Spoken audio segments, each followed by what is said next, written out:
Welcome back, everyone, to Gamers Without Borders featuring Fortnite. We just wrapped up the MENA competition, and if you missed it yesterday, it was North America, which means that the remaining region, Europe, is going to have to duke it out for those top 5 teams to make it into the LAN event that's going to be happening in Saudi Arabia this summer, everyone. Of course, I can't be doing it alone, and you guys already were introduced to them, but I'm going to bring them back onto the show. We have Panda and Vivid. They're going to be calling some of the action here for Europe. And guys, it's great to have you here. But before I can even really talk too much about what we're going to be seeing, we have to go on a recap of what we had from Europe in the previous day. So here, everyone, is a recap from Europe in day 2.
And those were just some of the highlights that we got to watch here on day 2 for the European competition. But obviously, there are so many more highlights that we're going to be able to watch in just a moment right now. But just to give us a reminder of where our teams are, let's take a quick look at the ranking. Because remember, everyone, these teams, although they do want that first place spot, because that's where the lion's share is of the money that they get to donate to the charity of their choice, but also the top 5 teams are the ones that are going to move forward to the tournament this summer. Let's bring on our overall ranking right now, where we have up on top is Z-Rocks with 264 points. Steno and Lewis are going to have 254 points. Behind them, it is Unhydra and Naiad in 3rd place, DKS and Bad Sniper in 4th, and then, of course, Magically and Moaz in 5th place. Now, gentlemen, we still have Panda and Vivid calling all of the action here. Anything that's really surprising to you, Panda, out of this overall ranking? Yeah, I mean, it's been interesting to see the diversity that we've seen at the top of the leaderboard. It seems like almost every game that top end of the leaderboard was changing and adjusting. So I feel like despite it looking like this now, I feel like by the end of the day, it could be very, very different, especially with powerhouse teams like Malibuca and Mustache, who had a crazy comeback at the end of day 1 and continued that momentum through day 2. Yeah, you know, Vivid, we've had a lot of shining stars here in the competition right now, but is there anyone that you think is kind of an unsung hero of the tournament? Listen, I think that the unsung hero is DKS, because we have seen so many little car plays over at Tilted Towers. I think me and Panda both can agree that, as Panda gave him the title of best driver in this tournament, he's made so many little tricky plays. And I feel like those solo plays that he has created from those opportunities have really allowed him and Bad Sniper to secure that fourth place position coming into day number 4 here. So, Panda, what is it then that makes someone a good driver in Fortnite? Because obviously this isn't Rocket League. We're not watching Forza. This isn't a racing game. But clearly cars and vehicles is a pivotal part of the competition. I mean, you're absolutely correct, and honestly, they probably get their car abilities from me predicting them. No, I'm just kidding. Oh. But it's actually because Jacob PR didn't predict them. I don't know if you know, man, but that guy just doesn't know how to predict teams. But no, realistically, Tilted Towers has been an interesting fight there for Bad Sniper and DKS, often resulting in Bad Sniper going down and DKS having to function as a solo player. And we've seen time and time again how he uses the areas with multiple vehicles to jump from one to another to just fully escape the opposing team. So he definitely has a good understanding of what needs to be done. And that's what happens when you have a team that takes the time and fully understands what's going on in their POI. I like that. He's being resourceful. Instead of just kind of holding onto a tank using the repair tools that you have to be able to repair it, he's actually just hopping from one vehicle to the next, kind of using it as a moving vault to hide around. But, I mean, we have so many kind of new opportunities for teams to kind of learn the meta as we're going on. And Vivid, something that I noticed yesterday is that people were using way more rifts. How exactly is that playing into the current competition? Yeah, so, Rift-to-Goes did make their introduction back into the game yesterday, so instantly these players did make the most of them. I would say that they are probably most useful in the end game where there's so much chaos that none of these players really have the opportunity to look up in the sky and take these players out that are flying down from those Rift-to-Goes. But using them in the early and mid game, since they were just reintroduced to the game, I feel like players kind of forgot the fact that when you are up in that sky, you take so much damage because, listen, we're in an era of Fortnite now where every single player is just so good at aiming. If we think back to the early days of Fortnite, Tifa was kind of notably the first one that would just hit those crazy shots on players out of the sky, but now every single player can do it. So you really do have to be careful in those mid and early game fights when you use those Rift-to-Goes to kind of escape. Yeah, I completely agree. The skill ceiling, especially in these no-builds tournaments, has kind of just skyrocketed all the way up, which is ironic because now our teams can't build all the way up into the sky. But Panda, these rifts, I kind of saw a lot of them being used defensively, but I also saw some people use them offensively against other people in tanks, which shot them up into the sky when they weren't aware of it. So if you have some of these Rift-to-Goes, are you going to save them for yourself, or are you going to use them as kind of an aggressive tool? Well, Vivid and I actually got to see that in our last game yesterday, and it was more or less they were able to kidnap the team that was in the tank from the center of zone, right? They had every advantage to win that game. They had the tank. They were able to hold a really solid position while the zone was closing in, and they were able to split the way the tank functions and shoot in opposite directions, leading to them just getting countless eliminations. However, it was until that point that the Rift-to-Go was used by that solo player, popping the tank not only up in the air, but it forced the other players out of it, and they ended up going down to fall damage, which was huge, right? That's what you need to see, and that's what you love to see when it comes to adding an item like that back into the game in the middle of a tournament. Yeah, exactly. I mean, we kind of see that sometimes in the FNCS where they'll make a change. People are like, oh, we're going to see this in the tournament in the next day. But to have it be something so volatile in a no builds open tournament like this, I just love to see kind of these new metas evolve over the span of just a few days, everyone. And that's where we are right now. We've already had a few days of competition. This is the last day for Gamers Without Borders featuring Fortnite, but it's not the last for charity, everyone. We still have a lot of incredible games coming up over the next few weeks where so many amazing players are going to be competing for millions of dollars being donated to charity. That's right. The top teams here are going to be able to donate their winnings to the charity of their choice. $3 million here. And we've already wrapped up NA. We've already wrapped up MENA. And now it's all about Europe. The European pros duking it out for that chance to give to those in need. But of course, Vivid Panda, it's not about us. It's about the players. It's about the game. And if I'm not mistaken, we're going to be hopping into game number 1 in just a moment. But it's ready, everyone. With that being said, I hear the beep beep off into the distance, so let's hop right into the game. All right, here we go. The first EU of 6 on the day. 6 more games to wrap up this region. And listen, we just saw the overall leaderboards coming into this game, and I don't think any of these teams are decisively in that top 5. So everybody does have to play well and consistent throughout this day. We saw there's only about a 51-point difference between first and 5th place. So we know that we've seen some big elimination games over the course of all 3 of these regions. So any team really has the possibility of making a huge point swing in their favor to kind of secure that top 5 position, Panda. Yeah, and it's funny, right? We just got done commentating over MENA region, which had a very, very different story. That top spot was essentially solidified from the moment that you and I walked into the story, right? Yep. However, here, that is not the case. No one has this clear path to victory, and I think that's what I love about EU. EU is just a group of individuals that are just so talented and so skilled, and they understand how to play, navigate, and adapt to these high-pressure situations continuously. And that's why this region often is referred to as the best, because they just always come to show up and showcase the talent that they truly have.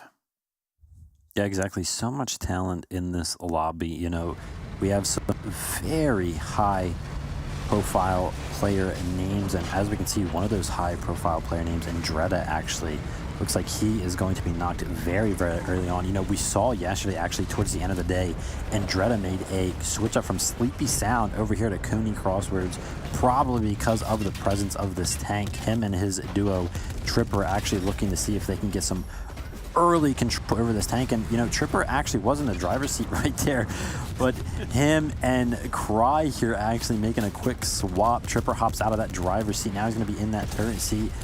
Cry's duo actually on top of this building. Sido, who's going to be taking some early shots here from the turret. He's going down to 5 HP. No, he actually gets knocked.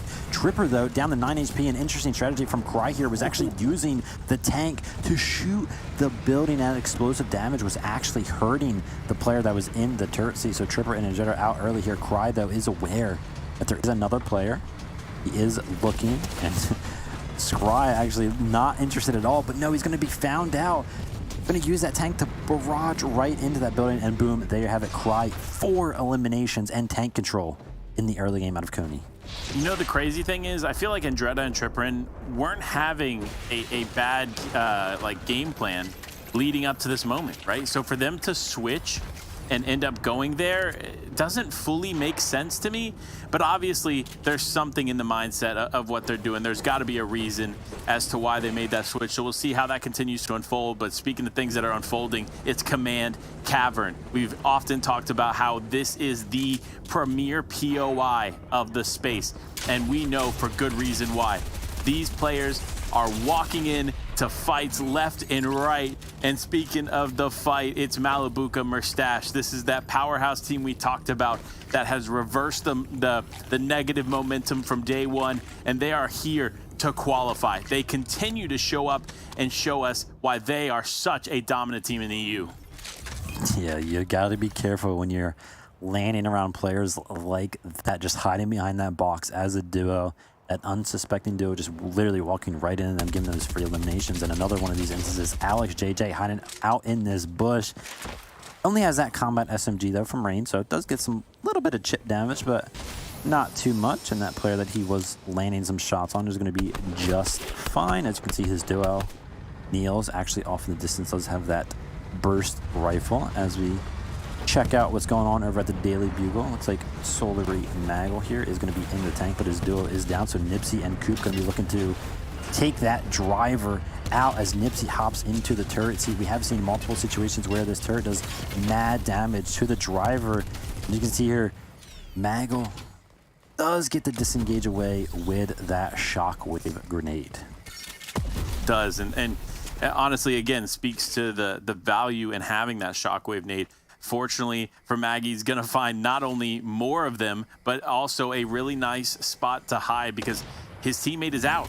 Niacin is down right now and now fully eliminated here by Nipsey. So he's going to have to be patient. He's going to want to get his teammate back into the fold, but it's not going to be easy to accomplish. But as I looked into the elimination feed there, it looks like Vidil has taken out Merstash. So the story of Command Cavern continues as Vidil and Noah Riley, they are in the vault, and Malabuka up on the blimp still, but now by himself. Yeah, very, very interesting. Malabuka and Merstash do have 2 early eliminations, which we saw develop earlier. And Noah Riley and Vidil actually making an early rotation, it seems, out of the Cavern. We have seen them actually hang around this POI for a majority of the game, usually backed up into the vault, right? We saw multiple scenarios where were up against Blast and Co.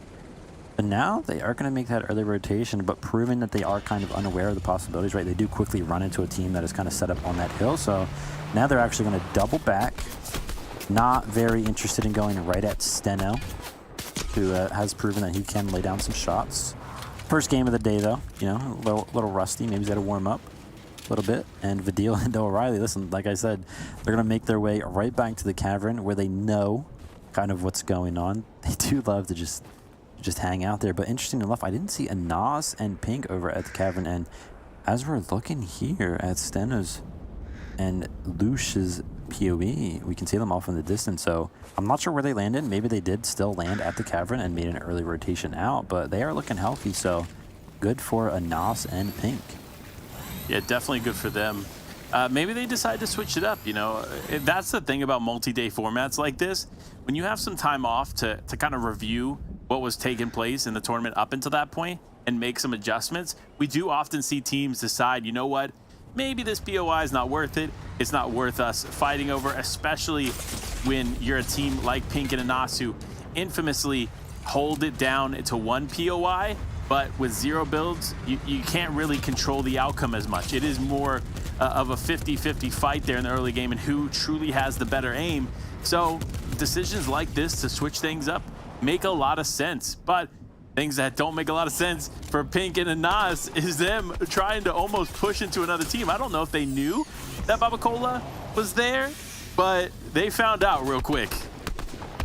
Yeah, quick engage from them. Going to be driving their truck straight down the hill. And listen, Panta, we did just come off of 2 hot games of Mena, where we saw almost no Vioka play, but already here in the early game, we're seeing Abacola, they have a truck of their own, and then Pink and Anas obviously making some early game rotations in their very own truck. And listen, this is what we were saying, you know, these other regions outside of Mena, they love to just hang out in their vehicles where they are safe and just kind of wait for the next zone.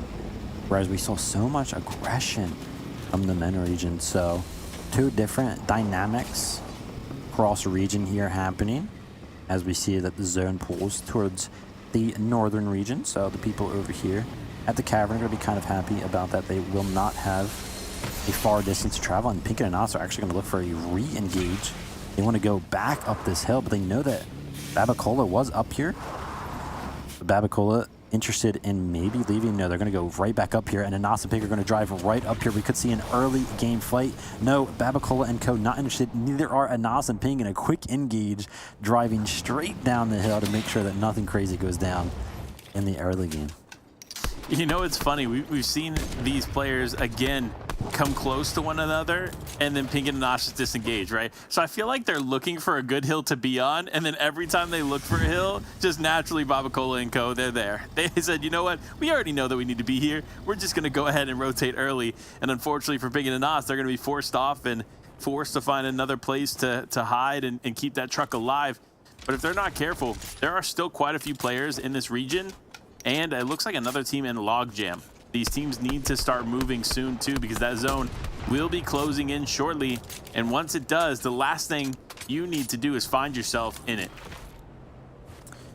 Yeah, definitely do not want to get caught in the storm, but we've seen it work out multiple times for some teams. It is a little bit of a surprise when a team does rotate in from the storm, right? In typical Battle Royale Fortnite action, we like to see a lot of teams make those early rotations because they can set up with the builds that they have gathered. As we can see, Babacola lands a beautiful heavy sniper shot onto the player down there at the gas station. Going to make that player think twice about peeking out and the Anvil rocket launcher. Going to go ahead and say, hey, listen, be careful, as he does land that onto the vehicle. So if that vehicle was looking like Gabix's kind of out, and that is no longer going to be possible. As we can see, Vidil actually takes out Malabuka in the elimination feed.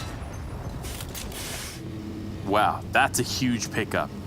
We talked about the powerhouse team of Malabuka and Merstash for quite a bit, but game one of the day is not going in their favor. They've both been eliminated relatively early in the game. It's only the second zone, meaning that they were unable to probably pick up too many points. We obviously saw them get a few eliminations there, but that's not a lot to work with.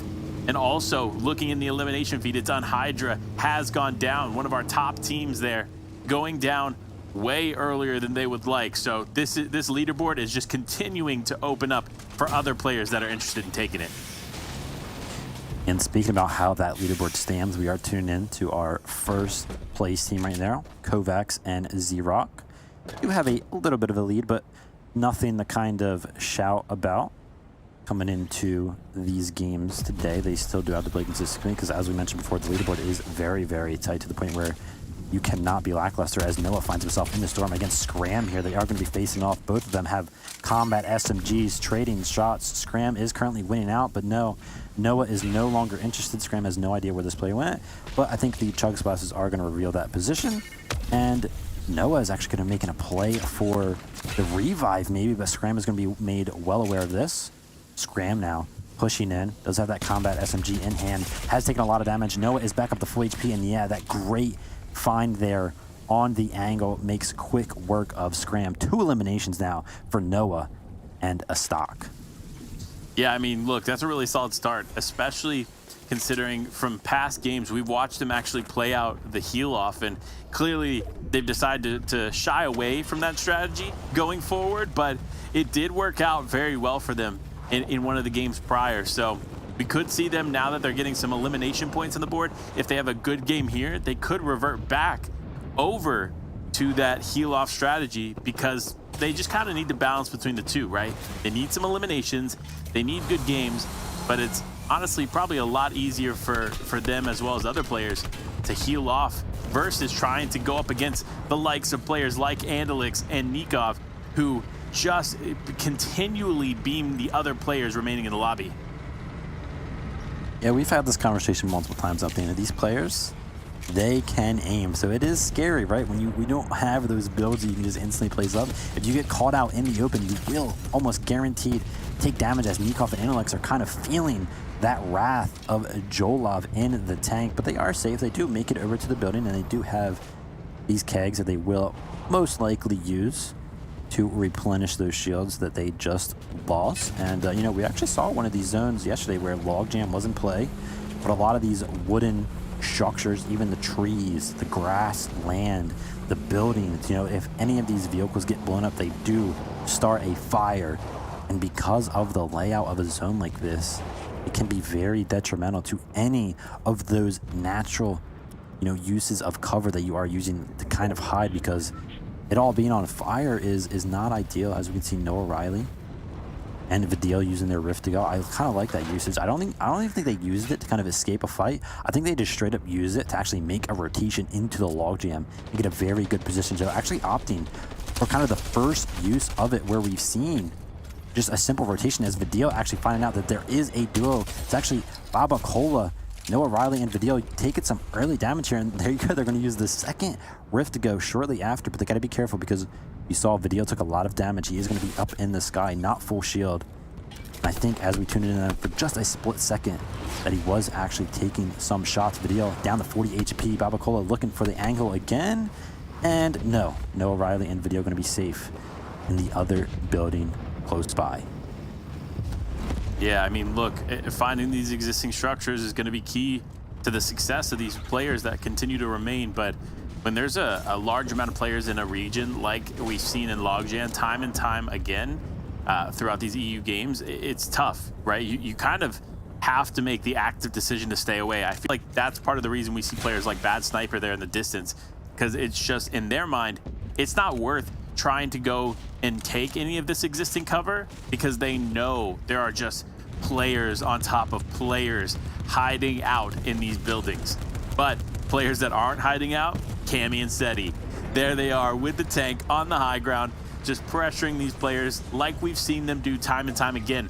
But actually a really interesting strategy here from them. They're going to use the battle bus as well, and probably the two strongest vehicles in the game. And honestly, you could consider them weapons, because these things just plow through players left and right. Yeah, they will make quick work of anybody that they can get an angle on, but the angle is a little tricky, right? You can see them, they place their tank up on this hill, so they will have to kind of maneuver around the hill to actually get any angles where they can utilize that tank cannon, and it's very, very tricky. As you can see, Cammy not being too happy about how hard it is to use that, but you know, he's pretty safe up there. As are Bad Sniper and DKS. Actually, it's just Bad Sniper hanging out in this tank. I am not sure where DKS is. Usually they do have two vehicles, as Bad Sniper lands a nice shot there, and yeah, DKS is just close by in the truck of his own. Noah Riley, though, absolutely dominating in the elimination feed. That was wild. Like, literally, I just look up in the corner and all I see is no Riley, no Riley, no Riley, no Riley. So it's like, what is happening, man? But listen, we know if there's any player that knows how to get eliminations in this lobby, it's no Riley. Probably one of the strongest fraggers on all of the Europe region, showing why they're something special. And Vidil, the teammate, jumping on Cammy and Seti. They were definitely not expecting this. They're going to have to drop the tank down. No Riley, though, down to 8 HP in a dream. Cammy and Seti still looking relatively healthy, but no, as I say it, the tank blows up. They are weak, but no, they stay alive. They somehow stayed alive. Another team actually picked up Vidil and Noah Riley as they tried to get away. And we said it before, man.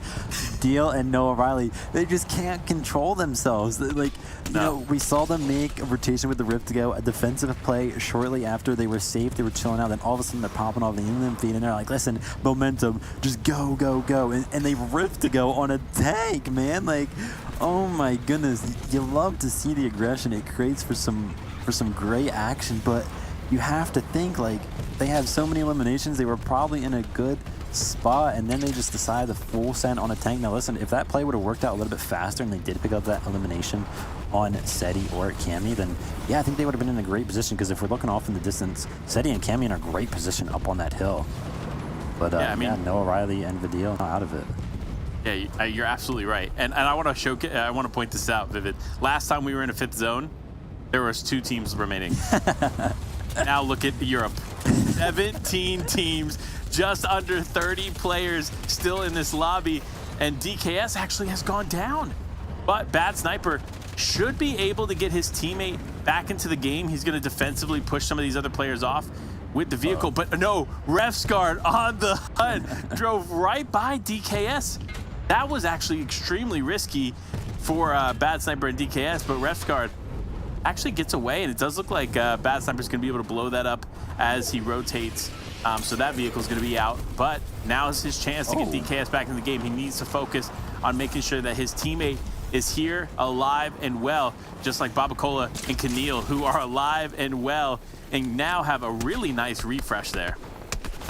Yeah, and Cammy and Seti, you know, they no longer have that tank, but they are still on the higher ground here, so they are going to be making some plays, kind of raining down some damage, but no, they weren't feeling too comfortable with that position anymore, so Seti and Cammy are going to use that Rift to go, and they're just going to be floating up. And this is what I was talking about earlier. There's so much chaos going on actually on the ground where none of these players really have the time to look up, so Cammy and Seti are going to be very, very safe up there, but eventually they are going to have to come down, so picking a position in these lobbies is important. Hopefully they can pick a good one as we tune into Steno over here in the truck, and a lot more vehicles than we saw in the MENA region for sure. Yeah, I mean, it's again, it's just the difference in time taken to truly understand the best ways to strategize for a game mode like this, because Zero Build is in its infancy, right? This is a brand new mode brought to Fortnite here this season, so players are still adapting, but the quickest region, of course, Europe, adapting to this situation very fast, and that's why we see players that we always know on the top of the leaderboard, Cammy and Seti here, holding it down, getting elimination after elimination with the tank. This is huge. 6 eliminations on the board, and they are setting themselves up for success, taking out every other vehicle remaining. Stenmo now goes down. Keneal in the fire. Magically, and Moz, though, up on the high ground. They do take out Moez. Oh man, this is tough. Magically going to try to hit the shockwave back and forth, but 1 HP. Seti says, no, I'm denying this. Takes out Magically, and now it is a 2v2. 2v1, actually. I think Seti is actually down. So Lush here down as a solo to do it alone. Seti and Cammy comfortable in the tank, but not making it easy on them at all. Seti only has 65 HP. He could go down very quickly if the shots are landed, but no, not many shots are landing. 11 HP left for Atlantic here. He somehow is still alive, but no, Seti and Cammy. There you go, an 11 elimination victory royale. Panda, how the heck did they get another tank? We saw them up on the hill. Their tank got destroyed by Noah Riley and Vidil. Then they're chilling up there. They pop the Rift to go, and we were talking like, you know, when they land, they got to find a good position. No, they don't have to find a good position. They somehow land in a fresh tank. How did that happen? I don't know. Well, listen, we talked about how teams adapt very well. Cammy and Seti are probably the top team when it comes to researching and understanding whatever meta is existing, right? I think notably they've done extremely well in every event because of their IQ and passion for truly understanding what's happening. So I can't wait to see the way the leaderboard is affected, but we won't be able to see that until we get back from a quick break. So make sure to stay tuned, and we'll be right back.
Progress is a race that has no end.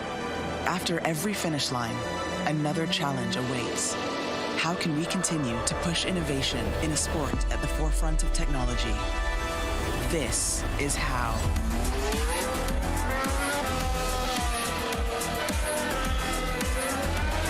Discover how Aramco and the Aston Martin Formula One team aim to meet Formula One's sustainable fuel targets.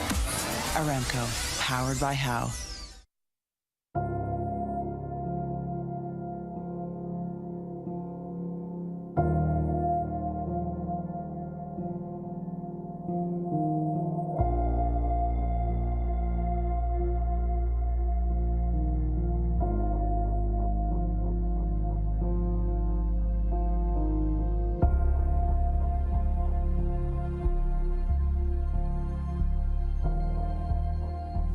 जब चढ़ाई में चलो चढ़ने में तो इतनी problem नहीं होती, तो थोड़ा सी बर्फ़ में यहाँ पे आंगन में ही थोड़ा सा पैर फ्रैक्चर हो गया था। मेरा नाम सीमा ठाकुर है, मैं हाउसवाइफ हूँ।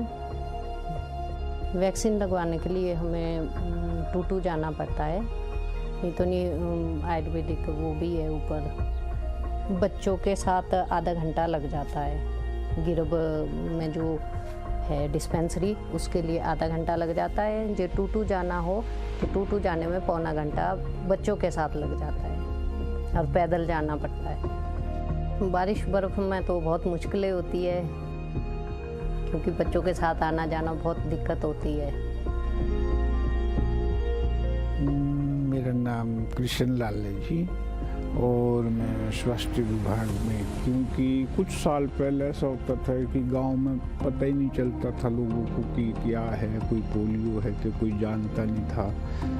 अब जब सरकार ने इसके लिए इस तरीके के अभियान छेड़े हैं, जब तक हमारे को पूरा कंफर्म नहीं होगा कि इस बच्चे ने यहाँ पे दवाई नहीं पी या पिलाई या नहीं पिलाई, चले जाओ आप दूर दराज के क्षेत्र में चले जाओ तो हमारे को कोई ऐसा केस या ऐसा कोई बच्चा, अगर यहाँ बच्चा आ गया तो हमने यहाँ पिलानी है। किसी कारणवश अगर बच्चा हो जाता, गांव में लोग रहते, क्या पता क्या मजबूरी है उसको, क्यों नहीं आया बच्चा, क्या पता वो बीमार है या कोई उसको कोई और प्रॉब्लम है। तो हमारा ये है कि भी हमारे पास पूरी वो होती है लिस्ट बनी हुई ना कि हमारा, अब लोकलिटी में तो पता ही होता है सबको कि फलानी जगह बच्चा फलानी जगह, तो हमारे पूरा पता है कि फलाना बच्चा फलानी जगह से नहीं आया। वो तो हम क्या करते हैं, जैसे 4 बजे तक आज हम दवाई पिलाएंगे तो नेक्स्ट डे उसको घर में जाके दवाई पिला। वही जैसे मैंने पहले कहा कि भी ऐसा नहीं होता कि भी उसको उस सुविधा से वंचित रहना पड़ेगा।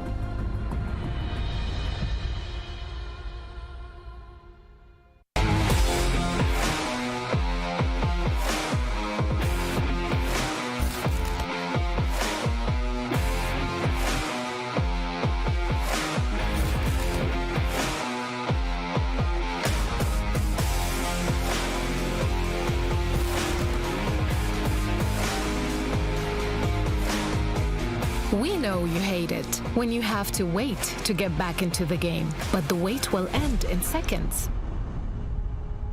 In real life, some people don't have the option to restart. Millions of refugees and displaced people have their lives on hold, eager for a chance to move forward.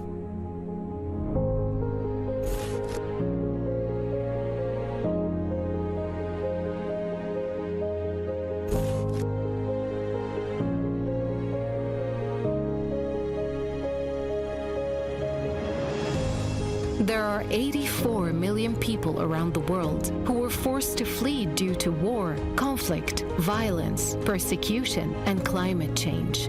And we are here to serve them, working day and night to provide them with life-saving aid and support. And you can be part of it. You can help people forced to flee gain access to life-saving aid like shelter, food, water, medicine, and much more. Donate to UNHCR.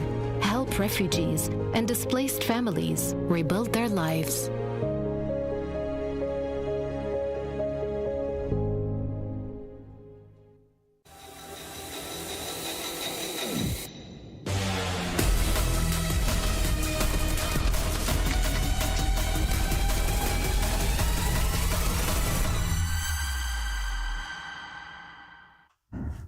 Seti and Cami, with 11 eliminations, grab that first VR for our European competition of the day. But is that enough to put them on the top of our leaderboard? Because remember, everyone, although all the teams are competing for donating the lion's share to a prize pool, to a charity of their choice, they also want to be in the top 5, because those top 5 teams are going to move on to the LAN tournament that we're going to have in Saudi Arabia this summer. Of course, we still have Vivid and Panda bringing all of the action here. And I mean, Seti and Cami, Panda, you were talking about it. They looked like they didn't have a tank, but then somehow they ended the game off with a tank. How did that work out?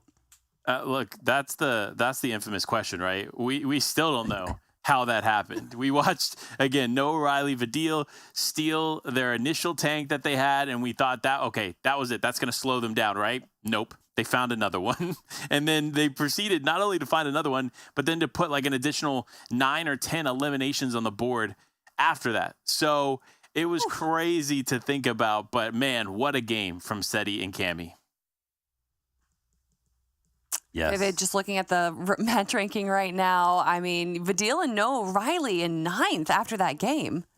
Yeah, I mean, listen, they picked up 5 eliminations. We saw them popping off in the elimination feed, so still gathering 25 points. Those eliminations do, they weigh so heavy in how many points these players can get since they are worth 3 points each. But to wrap back around to Seti and Kim, coming into today, they're actually in the 14th place on the leaderboard, so not too high up, but a 65-point game will actually push them past that 200-point threshold, which coming into that game was actually top 5. So, we talk about how these 10 plus elimination games that are victory royales can really make a sway on the leaderboard, and Cammy and Seti are here to just prove that point. Yeah, I mean, it's so close now, right? This is the last stretch, the last opportunity they have. And that was just the match ranking. I'm really excited to see at our overall ranking right now where that puts them in the competition, because obviously, Vadil and Noah Riley, an incredible team right there. And to see them be at the end game but still not be in our top 5, I'm sure, though, we're going to see the overall ranking in just a moment, that's going to be a completely different story. But Seti and Cammy coming out on top, Panda, do you think we're going to see another good performance from them in this next game? I think if there's any team that can provide a repeat performance, it is Cammy and Seti. This team, like I was talking about in the game, is one of the few teams that truly dedicates that excess time to understanding the meta, studying and preparing for something like this. And with this being a brand new game mode, most of these players still don't truly understand it. And that's why I believe Seti and Cammy will be able to have a massive day today, because I feel like they've finally gotten their groove. And, the groove just seems to be the grooves underneath the tank's wheels, or whatever those things are called right now, because that just ends up being the main staple of this competition. But I remember watching a no-builds tournament where there weren't any tanks, there weren't any vehicles, and it seems like we're probably going to be seeing that later on from now.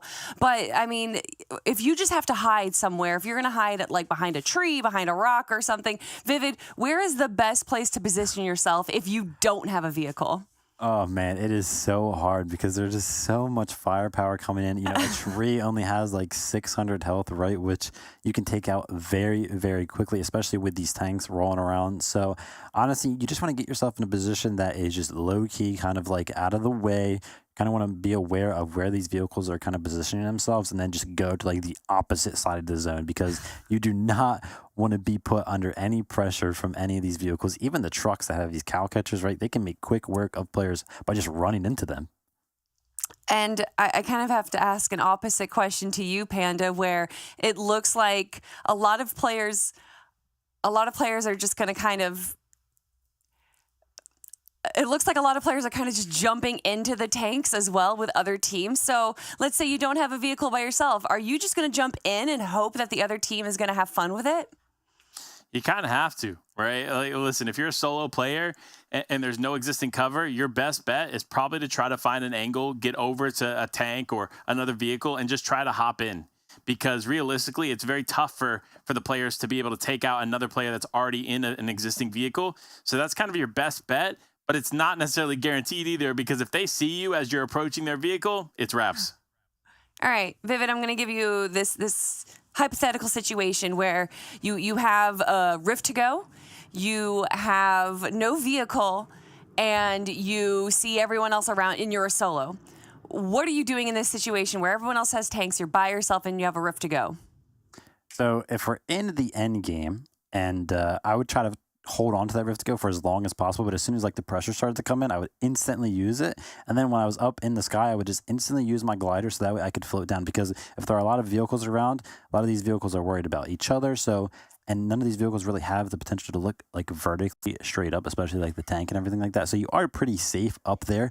But in terms of coming back down and landing at that point, maybe you can find yourself a nice little tree to land into. Or if you see a tank with no turret gunner or anything like that, maybe you could just jump in it, right? And kind of play that little ratty role and just kind of try to leech off of another team.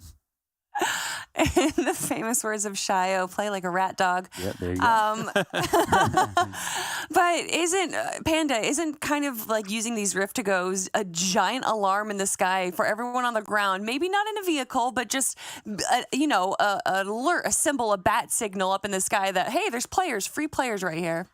So it would be in a standard build mode, right? However, with zero build, we've seen how you have to be more aware of what the vehicles are doing in front of you, instead of being worried about the players that are up above, because realistically they're no threat to you, whereas those vehicles that's still standing, they are the biggest threat in the lobby. So you have to be more mindful of what's going on there. Obviously, if you're secure and you're safe, you can look up and try to take some tags, but it's not very often that you find yourself secure and safe, especially with vehicles in the lobby like this. But fortunately for those players that are also flying in with the rifts, the tank can't look up.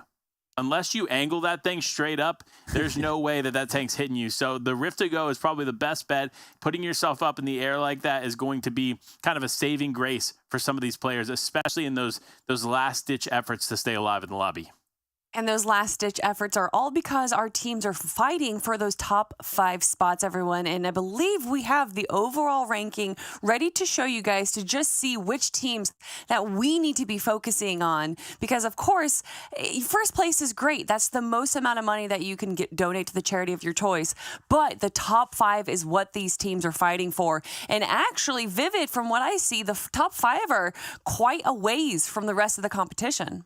Yeah, and look at this. We actually see a switch up on the top of the leaderboard. Xerox and Kovacs have been at the top of this leaderboard for a very long time, but no, Steno actually coming in with a 1-point lead there. So a little bit of a switch up at the top, but I mean, that 1 point can be made up very, very quickly. And as we were just going through those leaderboard rankings right there, we could see 17th place, Noah Riley and Vidil. So even though that game didn't work out, probably ideally for them, they did pick up those 20 points that we were talking about. So maybe they can, bring up the little bit of momentum that they have right now and make a run for that top 5 position.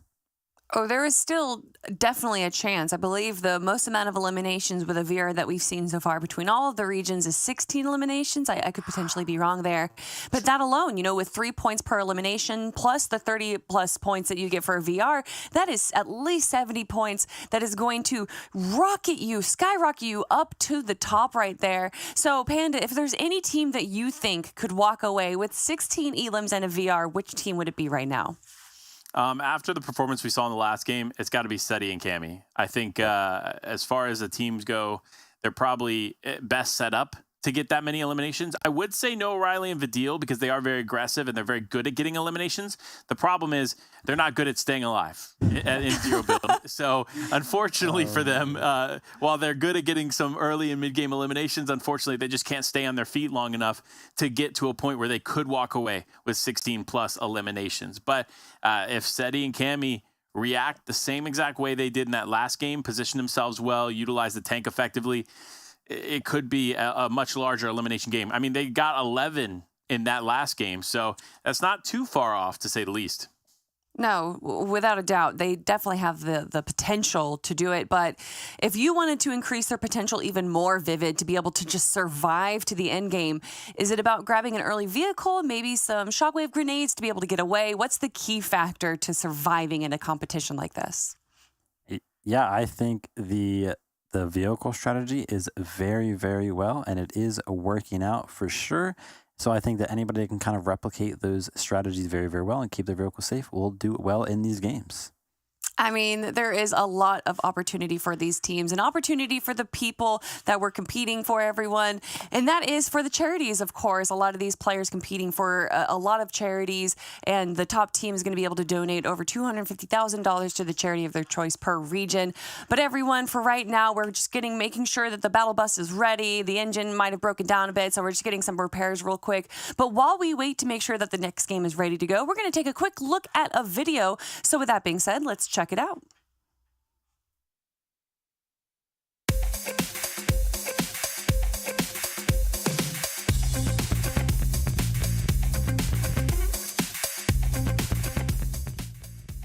Arkham. What the hell? It's Arkham, for sure. Arkham. You said Arkham. Yes, sir. Got that. Who is that? Tifu. I don't know. Is it? I don't know. I'm guessing Tifu. We might have to unpixelate it though. Maybe Mr. Savage? That was a good guess. Oh, Zay. I said it. that Joji? No. Dude, I don't even know. Yeah, we have to unpixelate that one. I have no idea. Oh, King. Oh, King. King.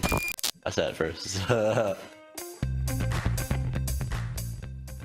Saf. Saf.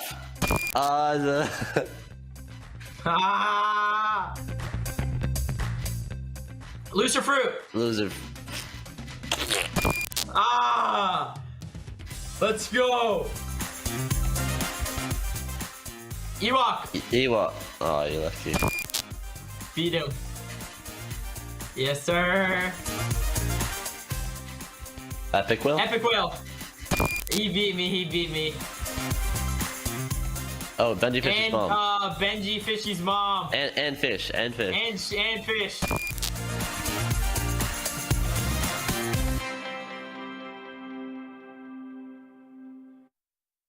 The time is here, and Vivid and I are back to bring you into the next game for the European region. It is an exciting moment here for these players that continue to thrive for one of those top spots, not only for charity, but for one of the biggest events of 2022 coming later this year. So they definitely want to be on their toes to qualify, but it is time, Vivid. We are getting into this game, and I got to ask, who do you think is going to come out on top? Listen, we've seen over the first 8 games prior to today, there were a lot of dominant performances out of Bat Sniper and DKS, on Hydra and Kovacs. But listen, Cammy and Seti, like you pointed out, they do such a good job at adapting. They have been playing this game for so long, and they also know each other so very, very well. And I think the last game, really showed how much of a grip that they have got, on the information that they've gathered.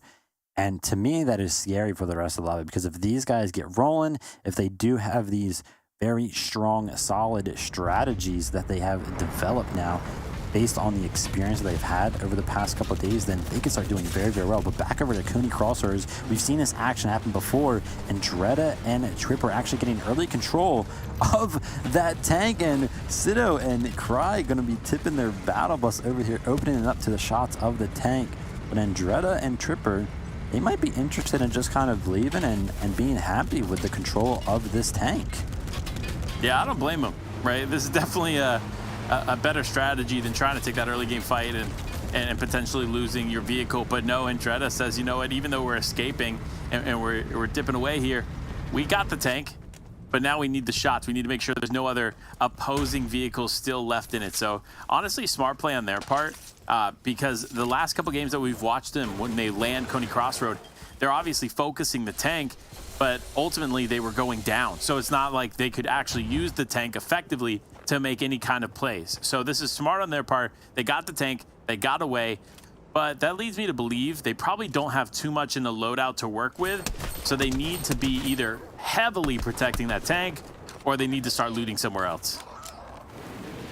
Yeah, very good point there. Even though you still have that tank, you do need some loot to kind of back that up. Even like a paratorch, definitely some shields to keep you safe, because we've seen it before. Players in that tank do take lots of damage when the opportunity presents itself, so you have to be careful.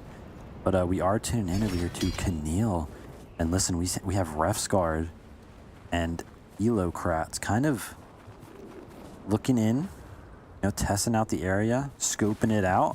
And Keneal's got to be careful. He is currently a solo. His teammate is very far away. So if Refsguard and Elocrats kind of see where he is at, and they are going to see it, but fortunately for Keneal, he is going to be making that rotation with the truck, so he's going to be safe. And I think Refsguard and Elocrats will probably just back off and go continue to loot elsewhere. But no, they're actually going to push in.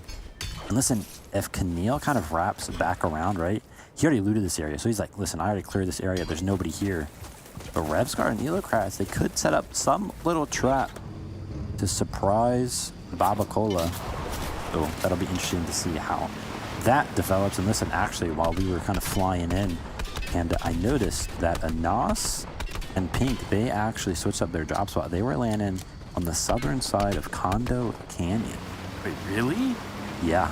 What a change. Like, what an odd change, too. Obviously, they got to feel comfortable enough landing there, but I'm curious as to like what led to that decision, because that is definitely a massive change for them, and it's probably going to, at least for a game or two while they adjust, going to affect the way that they play this out. But looking at the elimination feed just a moment ago, Malibuca picking up some eliminations there, probably out of Cavern, which is a really solid start. But now here it is. We're actually going to see why Pink and Anas have decided to switch up, and naturally, as expected, this is one reason for sure to switch up your game plan, and it's a tank, because this tank is going to provide so many benefits. It just makes sense to play for it.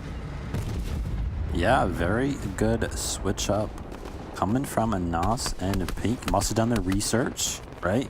Realize that, hey, we can land here. This kind of area is uncontested, but then also to realize that a tank is going unclaimed in these games. So great on their part to pick up on that information. Another duo in this, we talked about Cammy and Seti and how they are good at adapting. They like to do their research, develop some strategies, but another well-vetted duo, Anas and Pink, been together for quite some time now. Also been playing Fortnite individually for a long time, so that their kind of vettedness showing. As we come over here to Unhydra and Naiad, though, taking some big damage from Gabix and Shmeki all the way up on this hill. Yeah, that was definitely a risky play. They stayed there, in my opinion, a little bit too long, right? The first priority should have been to obviously maintain the health of the tank, right? When those rockets raining in, you definitely don't want that tank to be in any kind of situation where it's going to take damage. So playing off the back of the hill might have been a more effective play, at least a little bit earlier. Fortunately, they are going to be able to get away. They are going to have to use a repair torch a little bit to heal up the tank, but still they're going to be able to disengage from that fight and stay alive. But here it is, Logjam Lumberyard. We talked about it after a last game where we saw tons and tons of players just in this vicinity. Now, not too many players. Fortunately, it does look like Zone's going to pull away from it as well.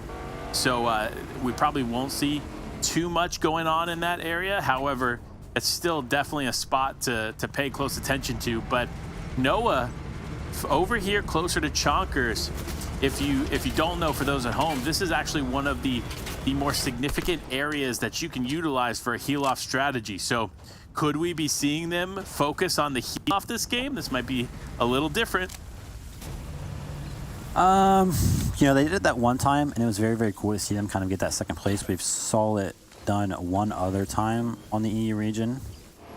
And, you do get some points, but none of these players, I think, are just like, listen, at that second place, it only being worth about like 28 points, whilst you have teams like Cammy and Seti putting up 65-point games because of the eliminations that they can get, right? Like, such a big difference in what you are, because your maximum, right? If you do that heal off, you're guaranteed a maximum of 28 points.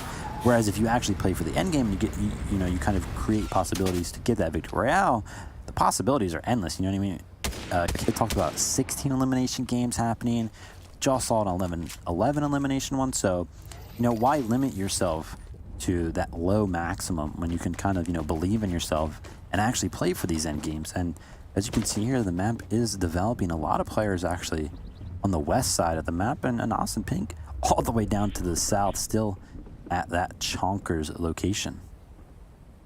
Yeah, this is an interesting strategy from them. I'm not sure what they're hoping to accomplish or what they're hoping to like pick up maybe on the way, but I feel like maybe their strategy while playing for the tank was good. Maybe they just didn't get the loadout they were hoping for, so maybe they're looking for any kind of scraps they can find in Chonkers. But hey, listen, if there's any area that you can find a ton of heals in, it's going to be that area, so I'm confident they'll make it out of Storm. But for players like Andretta and Triprin, they're still in it. And it doesn't look like they've had to use too many resources here to stay alive, which is a good sign for them. Yeah, good sign indeed. As we tune in over here to Xerox and Kovacs, they did lose out on that first place position that they were holding for a very long time on the leaderboard, but they still are up there, second place, only 1 point behind. And listen, this loadout is looking very, very good. Their repair torch ready to go. The truck with the cow clutcher on the front. And that golden SMG, man, listen, if he gets into those close range fights, he will definitely lay somebody out very, very quickly, which, listen, honestly, I feel like over the course of this tournament, we talked about it a lot. We were talking about the loadouts and how a lot of people like to just carry the rifle, and then, you know, pretty much just 4 utility items. But in a lot of these loadouts, Panda, I am seeing a lot of SMGs actually being thrown in the mix. Yeah, which is, again, it's interesting, right? Obviously, especially the combat SMG is very, very strong this season. However, in a zero build meta, again, most of the fights aren't taking place like right next to each other. It's not like a box fight, right? In your traditional competitive mode, it's very, very different. So I feel like valuing that burst assault rifle is way more important than valuing an SMG. However, I've seen several players now hold 2 SMGs. So maybe there is some kind of strategy to it. Maybe I just haven't personally seen it yet. But for players like Joinville there, they have only a burst assault rifle to their name. So that's also a risk in itself, having only 1 weapon, because realistically, the moment you run out of ammo, you're kind of left struggling. Yeah, very good point. That ammo topic kind of coming back into play. As we tune in over here, Steno, they have their truck. Listen, a lot of players love to do this. They love to just ram into a building to kind of hide it out, as you saw, you know, happen many, many times. Magically, though, actually making it to the end game with the battle bus. These battle buses, they usually get taken out very, very quickly. I believe the first day of this tournament, you actually asked me, like, you know, what am I taking, a tank or a battle bus? And I didn't like the battle bus because it's such a bigger target, and it's way easier for a lot of these players to get an angle on it. So there are a lot more opportunities for it to take damage. And surprisingly enough, the battle bus actually has less total HP than a tank does. And Magically is actually going to make that switch over to the truck. And Hellfire and Scram are like, oh look, a battle bus for us. Hey, listen, if you can find it and take it for free, take it. It's still got a lot of value in itself. And I will say, like, I continue to go back and forth between the tank and the battle bus, right? Obviously, we see a lot more of the tank in games here in Zero Build, but the battle bus still does have quite a bit of value as well. I feel like it's just not fully utilized like the tank is. But regardless, I think if you aren't at a vehicle or you don't have a vehicle at this point, and EU, you need to figure something out. And fortunately, that's why these players have kind of forged their loadouts revolving around the vehicles. Look at Magically, for example. You got a gas tank, you got a repair torch, you got heals. Like that's more of a priority to have in your inventory in a game like this or a game mode like this than realistically anything else. And look at this, southeastern part of the map, Cammy and Seti, not even in the zone yet, and neither are Anas and Pink. And I believe that both of them probably have a tank. And listen, this right here is showcasing why it is important to stay in the zone. We're seeing Tripper and Andretta, they did get early control of their tank, but now since they're in zone in a bad position, their tank is taking a lot of damage. They do have the repair torch to kind of try to keep it alive. You know, it's just a pressing situation. Whereas like Anas and Pink, as I'm saying this, of course, right, like they're off in the zone, kind of safe. Noah actually finds an elimination onto Anas, so not necessarily as safe as I thought, but you know, to kind of back up my point, keeping the tank in the storm, right, you're kind of away from the rest of the players, so typically you'll be able to like save the HP of your vehicle. As you can see, they're using their car as a little bit of a submarine of sorts.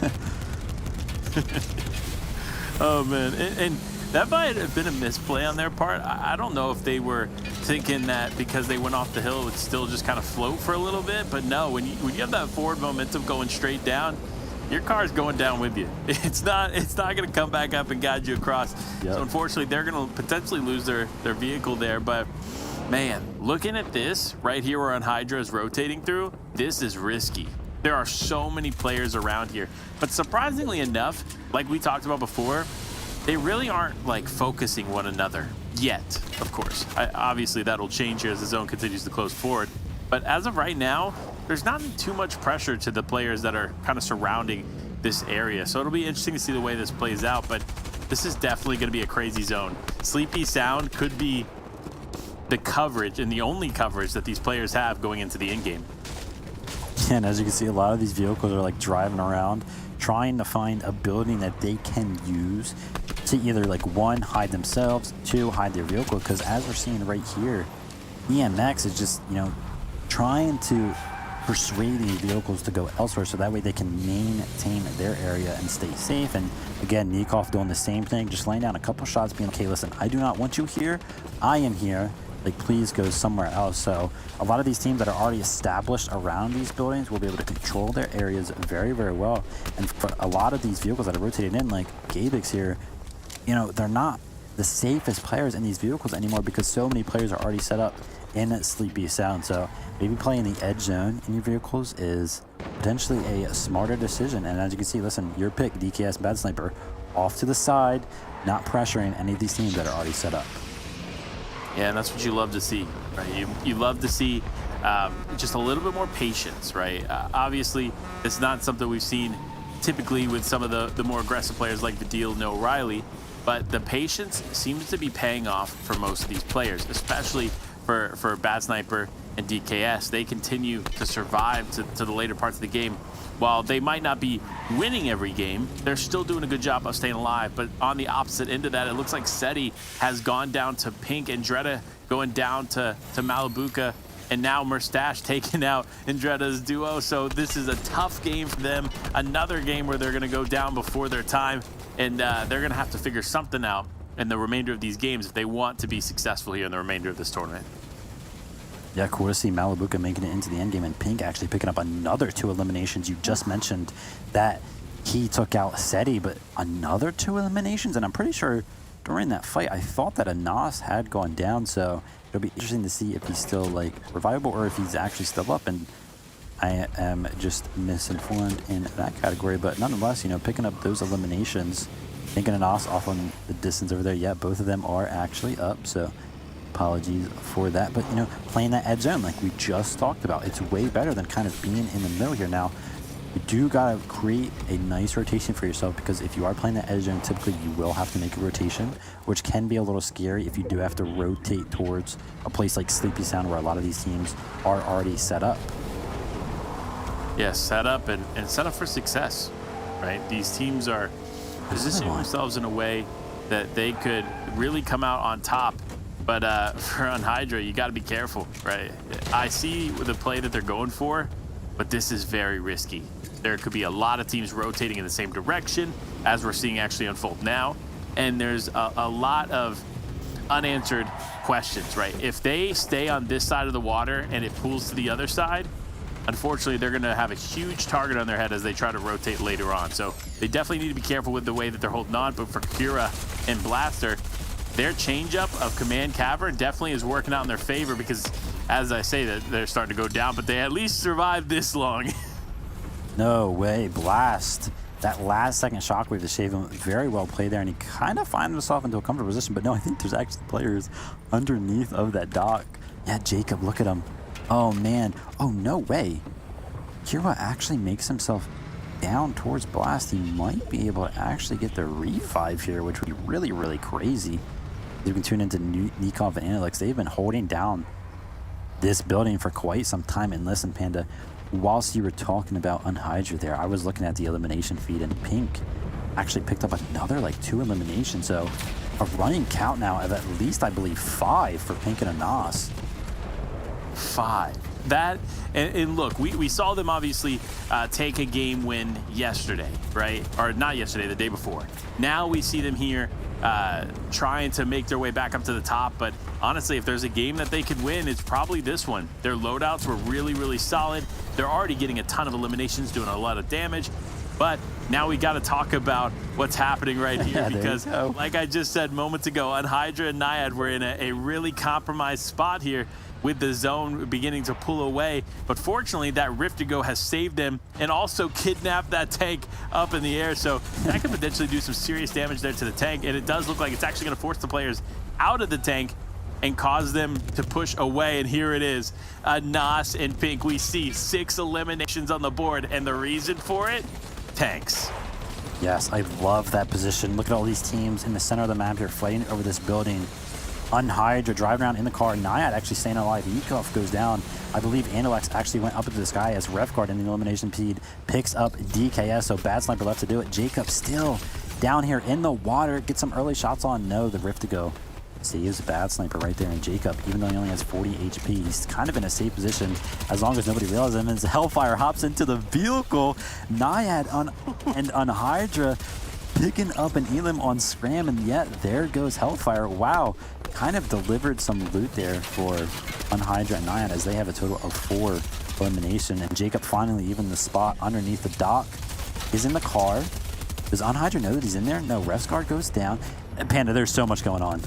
There's too much to even keep track of. Players are dropping left and right. This zone is completely open.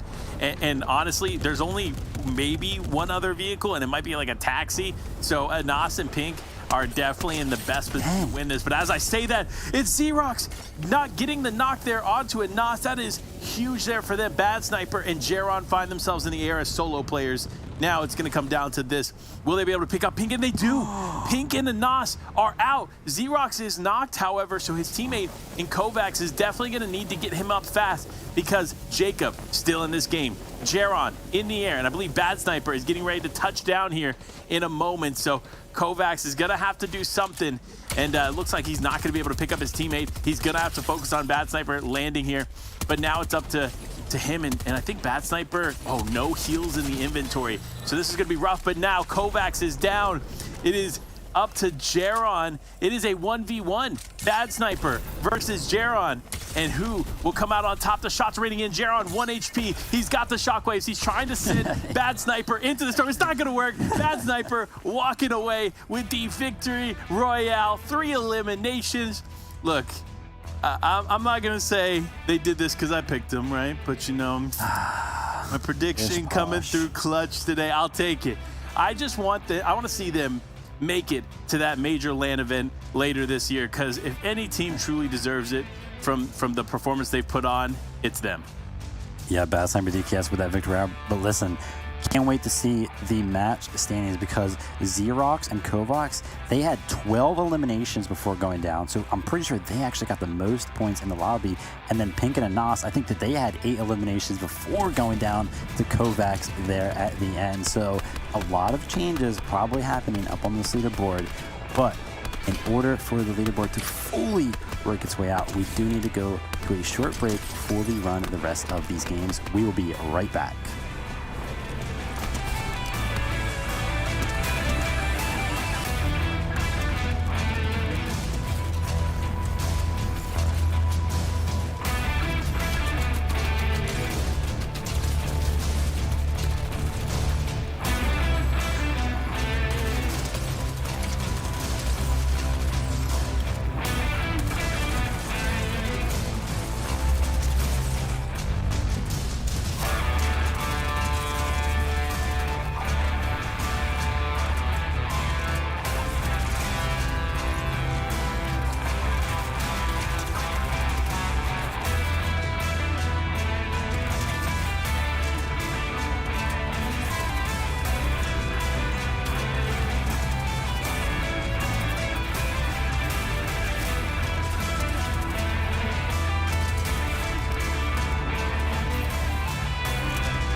Progress is a race that has no end. After every finish line, another challenge awaits. How can we continue to push innovation in a sport at the forefront of technology? This is how.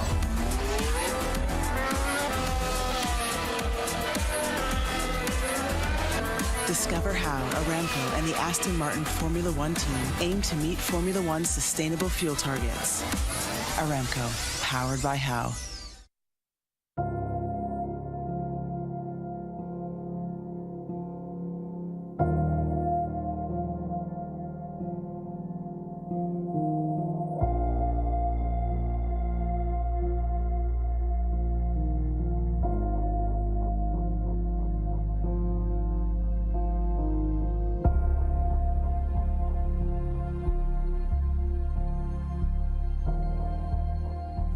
जब चढ़ाई में चलो चढ़ने में तो इतनी problem नहीं होती, तो थोड़ा सी बर्फ़ में यहाँ पे आंगन में ही थोड़ा सा पैर फ्रैक्चर हो गया था। मेरा नाम सीमा ठाकुर है, मैं हाउसवाइफ हूँ। वैक्सीन लगवाने के लिए हमें टूटू जाना पड़ता है, नहीं तो नहीं आयुर्वेदिक वो भी है ऊपर। बच्चों के साथ आधा घंटा लग जाता है। गिरब में जो है डिस्पेंसरी, उसके लिए आधा घंटा लग जाता है। जो टूटू जाना हो तो टूटू जाने में पौना घंटा बच्चों के साथ लग जाता है और पैदल जाना पड़ता है। बारिश बर्फ़ में तो बहुत मुश्किलें होती है, क्योंकि बच्चों के साथ आना जाना बहुत दिक्कत होती है। मेरा नाम कृष्ण लाल है जी, और मैं स्वास्थ्य विभाग में, क्योंकि कुछ साल पहले ऐसा होता था कि गांव में पता ही नहीं चलता था लोगों को कि क्या है, कोई पोलियो है कि कोई जानता नहीं था। अब जब सरकार ने इसके लिए इस तरीके के अभियान छेड़े हैं, जब तक हमारे को पूरा कंफर्म नहीं होगा कि इस बच्चे ने यहाँ पे दवाई नहीं पी या पिलाई या नहीं पिलाई, चले जाओ आप दूर दराज के क्षेत्र में चले जाओ तो हमारे को कोई ऐसा केस या ऐसा कोई बच्चा, अगर यहाँ बच्चा आ गया तो हमने यहाँ पिलानी, किसी कारणवश अगर बच्चा हो जाता, गांव में लोग रहते, क्या पता क्या मजबूरी है उसको, क्यों नहीं आया बच्चा, क्या पता वो बीमार है या कोई उसको कोई और प्रॉब्लम है। तो हमारा ये है कि भी हमारे पास पूरी वो होती है लिस्ट बनी हुई ना कि हमारा, अब लोकल जी में तो पता ही होता है सबको कि फलानी जगह बच्चा फलानी जगह, तो हमारे पूरा पता है कि फलाना बच्चा फलानी जगह से नहीं आया। वो तो हम क्या करते हैं, जैसे 4 बजे तक आज हम दवाई पिलाएंगे तो नेक्स्ट डे उसको घर में जाके दवाई पिला। वही जैसे मैंने पहले कहा कि भी ऐसा नहीं होता कि भी उसको उस सुविधा से वंचित रहना पड़ेगा।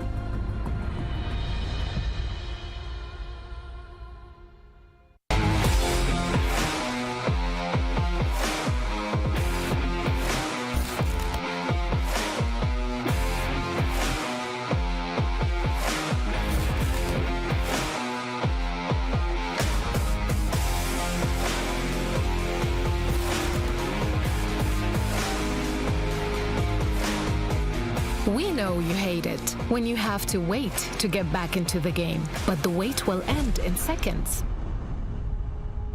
In real life, some people don't have the option to restart.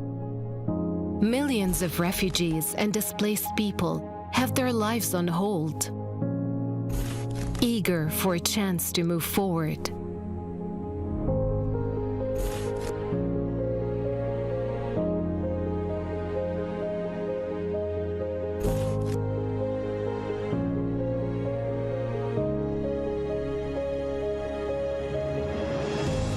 There are 84 million people around the world who were forced to flee due to war, conflict, violence, persecution, and climate change. And we are here to serve them, working day and night to provide them with life-saving aid and support. And you can be part of it. You can help people forced to flee gain access to life-saving aid like shelter, food, water, medicine, and much more. Donate to UNHCR. Help refugees and displaced families rebuild their lives.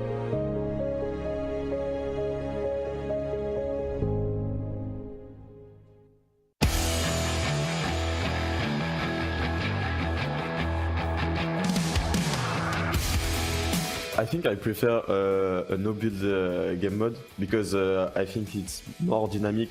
We need to stay always focused and I prefer that mode. And for me, for now, I prefer the no-build mode because it's more strategic in the game and it's something new for the game. We've been used for 3 years of building, and now having a game mode with no build is new.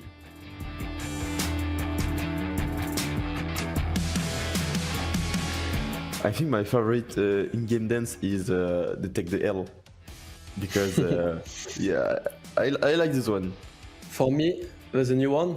It's called Alors on danse. This one is so good.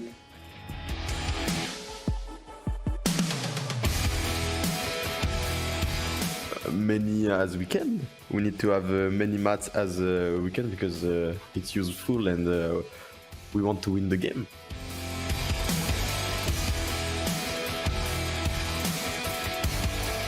My favorite landing spot is Grotto because they have so many loots in this place, and we can fight early game with many people. So I like this place. Yes. And for me, it's Condo Canyon. I've been landing there for like the first season of the chapter, and I like it so much.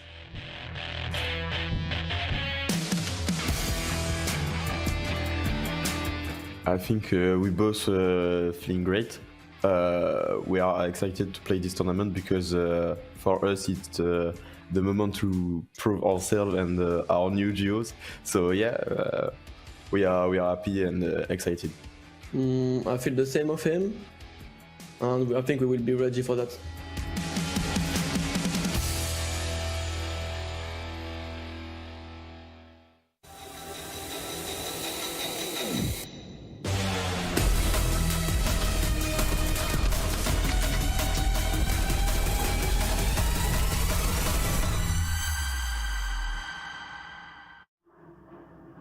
And welcome back, everyone, to Gamers Without Borders, where we just wrapped up game number 2 for our European competition. And we saw something a little new here, going down to a 1v1.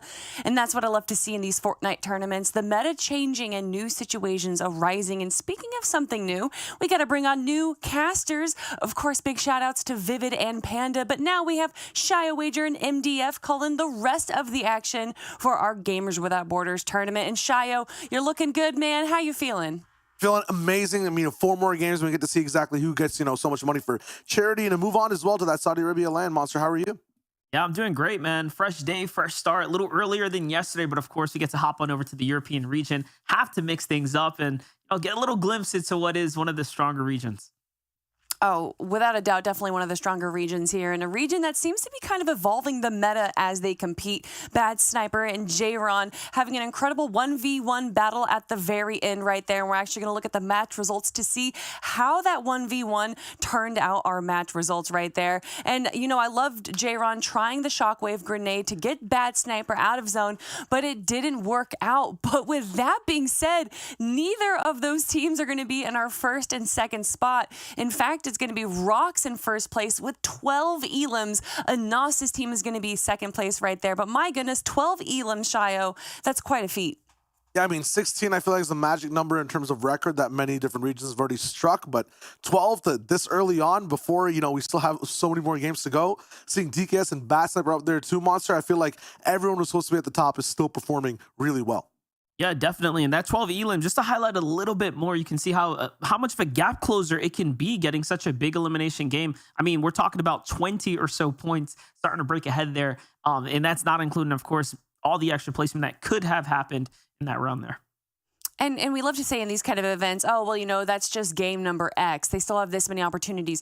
Well, they don't anymore. This is the final day of competition. They only have 4 more games. And although first place is great because that's the lion's share of our $3 million prize pool that we're giving away to charity, in reality, they're competing for that top 5 spot. You guys just mentioned it because those top 5 teams are going to move forward to the LAN tournament that we're going to have in Saudi Arabia this summer right now. And that's, again, the top 5 teams from each region.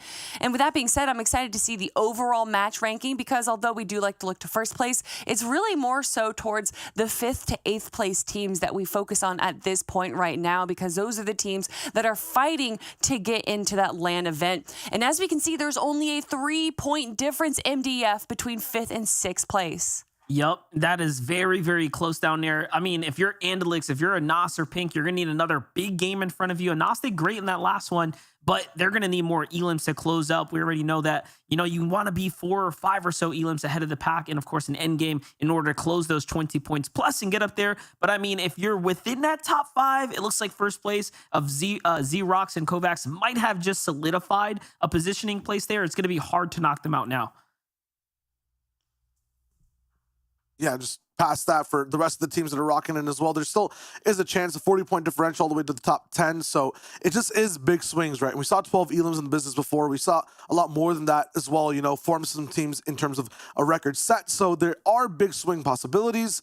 That being said, I think it all does ride on the eliminations, and they have 4 more chances to try to get as many as possible to get all the way up top. And, I feel like anytime I ask these questions, I can kind of predict the answer because we all follow the FNCS. We're all part of the FNCS. But for right now, Shio, are you going for placement or are you going for the elims?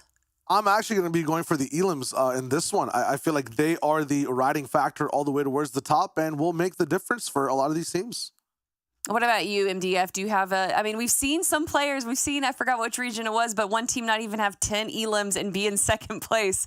So what about you? Are you going for the healing strats or are you going for the Elims? Yeah, and that's Pilkey and SJ on NA. They're just different. But if you're on EU, I don't think that strategy is going to last very long. So I'm with Shy on this. Got to go for those eliminations. I mean, first place currently has 68 Elims. He is so far ahead of the pack. So it's pretty clear that they're having just an exceptional string of games, which is surprising because you have players like a Nas, not Hellfire, Scram, right? Like all these other competitors that are very much, of top tier quality. And it's pretty clear they're getting bested out there. So, players got to step up.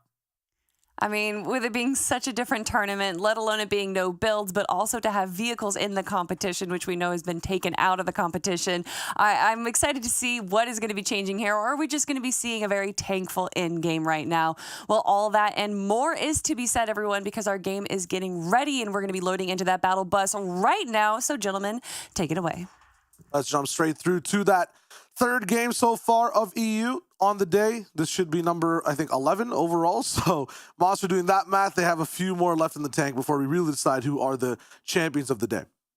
Yeah, I won't even attempt to try to do the math. There's a lot of games going on, a lot of people on the desk. And of course, we're just going to continue to cover this action here. A little bit of a different story over here on EU, like we briefly spoke about there.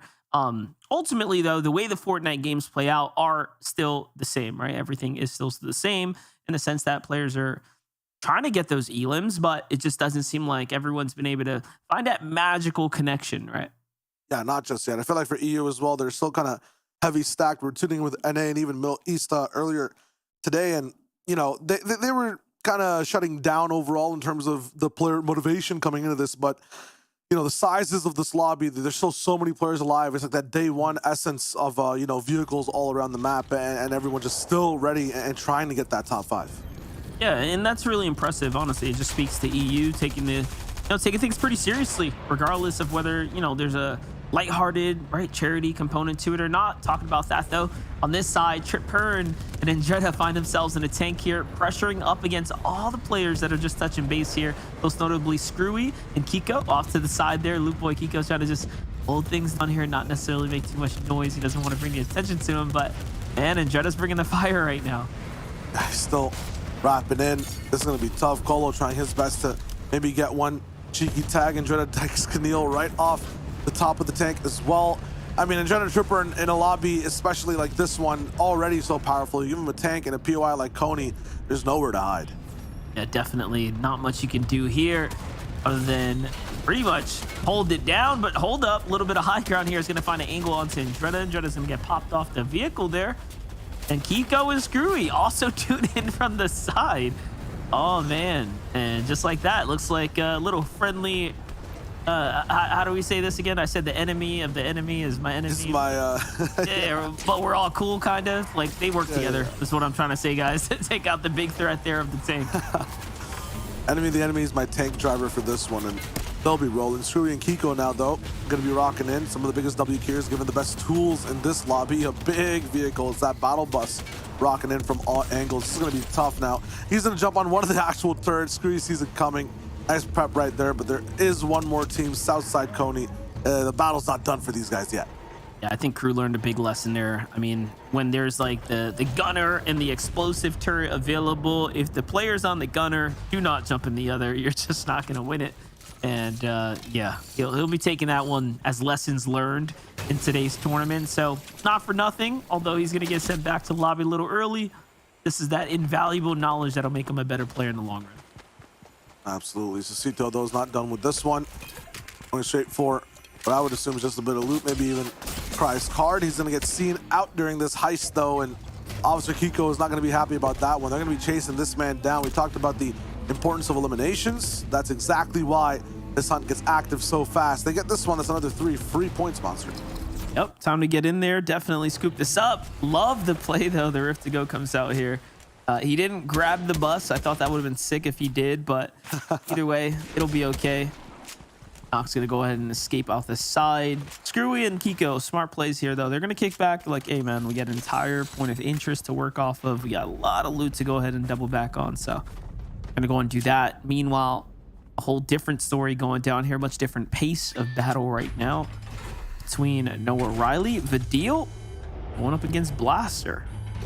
A scary combination in terms of fighting, but you do take away one of their magic weapons, which are the builds. So when that happens, where do you think? Is that like a buff or a nerf for Noah Riley and Vidil overall?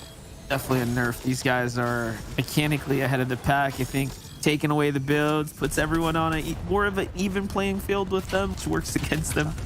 Yeah. They're exceptional. What is going on here? Tank shenanigans. MXR in a little bit of trouble. Actually gets Alex J down, flips the tank, and eliminates himself. That's it's Fortnite right there, guys. Like, what just happened? Like, how'd that even flip over like that? What? He took damage somehow, so could have been worse, I guess. At least he is retrievable, revivable here. Hey man, that's just back over. I think it exploded. It had to explode. No, it's got plenty of health. I flipped and I think that, you know, MXR might have hit his head on the way down. I don't know what happened there, but he definitely got one shot off, and apparently those tanks' treads were just not on the ground. Meanwhile, we tune in with another tank POV, sneak off towards the north side. This one is very scary to deal with because there is no other team that can help you in the situation. It's just 2v tank. Definitely a pretty tight spot to be in if you're inside these builds here.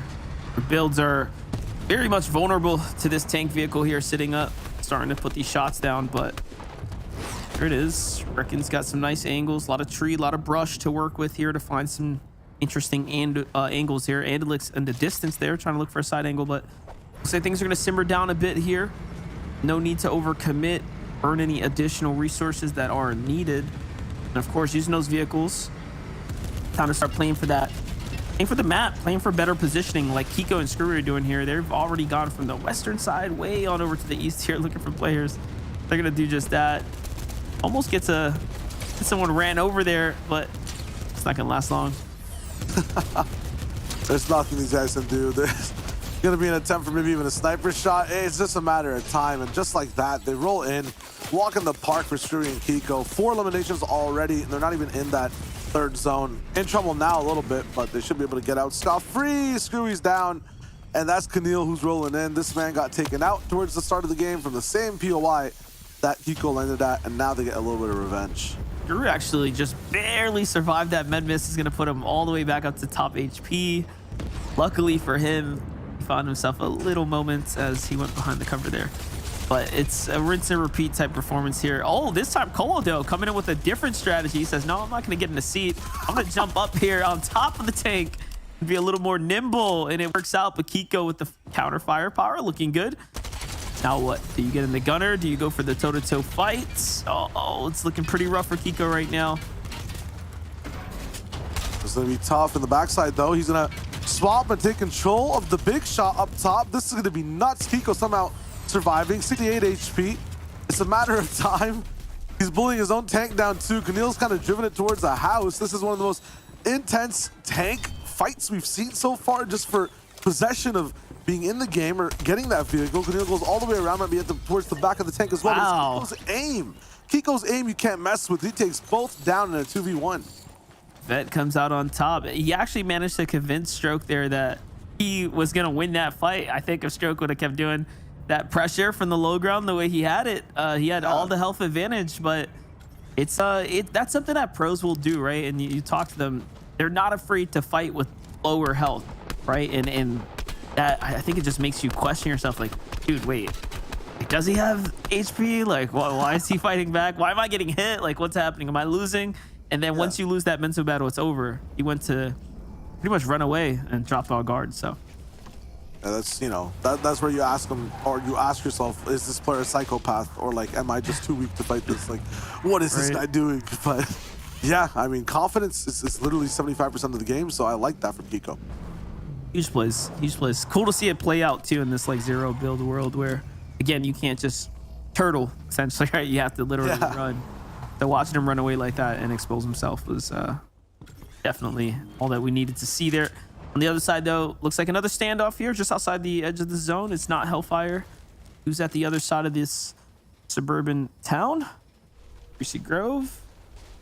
They're just eyeing up. Looks like Schmecky here. They've made a lot of noise with this vehicle.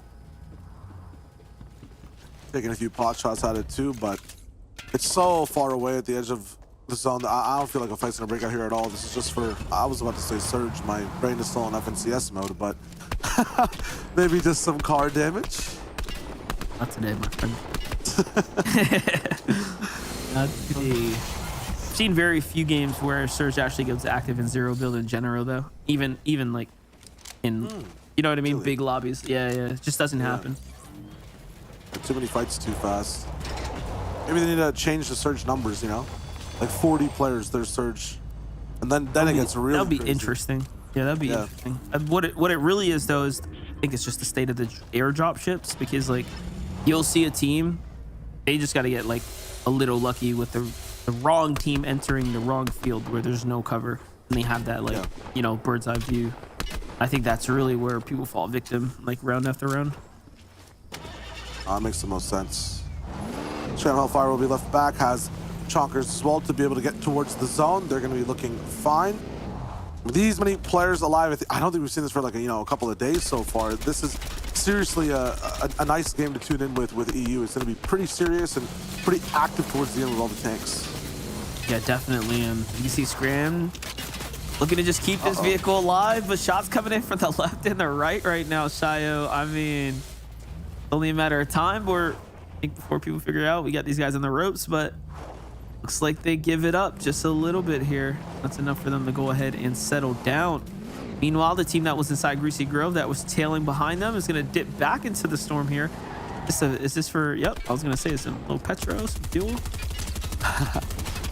Make sure you're gassed up while you're moving out. 2 to take care of, and you just have a little bit of an SMG. That's not going to be possible from Hellfire. A tank shooting them from the other way as well. That's going to be scary.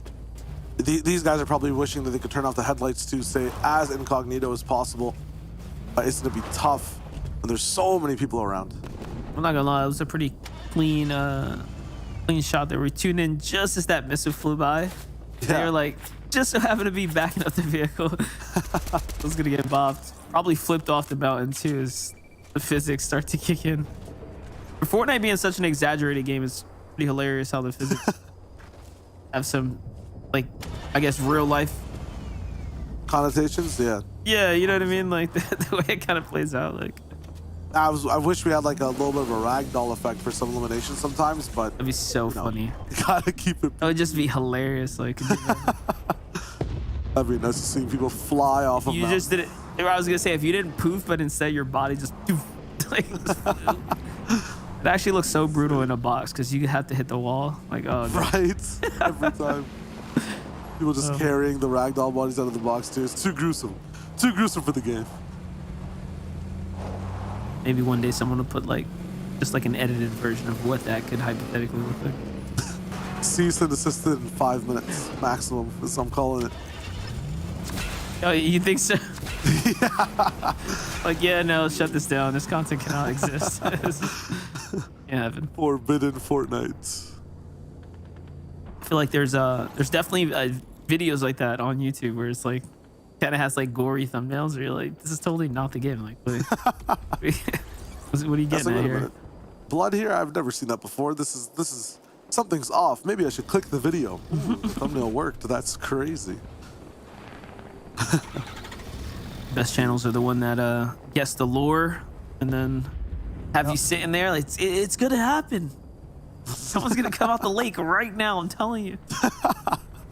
76-hour live stream and the dude hasn't slept in like 8 days. Insane. Just milking. It's you know what it is, right? It's audio on repeat. Yeah, true. Isn't that crazy? You can never tell they do it seamlessly. Even in some of the scams, man, there's effort, you know? There's effort in the business. Dude, a 10-minute loop of you doing that, you're never gonna know. And you view every 5 minutes. Makes sense, you know? Yeah. First time here? Same. Says it 20 times in the stream. Oh, man. Yo, the evolutions of Tilted so far, what's been your favorite rendition? You're gonna hate my answer, but what's yours? Let me think. I liked it when they had all the pallets in the construction building. Ah, yes, peak Tilted. I personally did. And then honestly, like the Neo Tilted was pretty fire with all the wind tunnels. That wasn't like a bad version, but I definitely liked it when they had the pallets in that second construction building. Like that was probably peak for me. Yeah, I liked Tilted Town actually. Ooh, Tilted, that was fun, dude. Tilted Town was actually a lot of fun. It was just guaranteed pumps and ARs and ammo as well. Like I like there being a spot on the map where no matter what happened in any of the other POIs, yeah, you go there and you have free loot. I mean, it sucked for end games, but it was really good. Besides that, what I liked about Tilted Town early on was the way that you can kind of parkour up to these like kind of cool spots that, like, unless you just kept playing, you would figure out like, oh yeah, I know how to get up here. You know what I mean? And a lot of people just wouldn't know that because of how new it was at first. But that just made for a really great fun draw spot. That's one style stuff. Was there ever a time? I feel like there was a time when there was like melee weapon pickups. No. There was one in a winter tournament.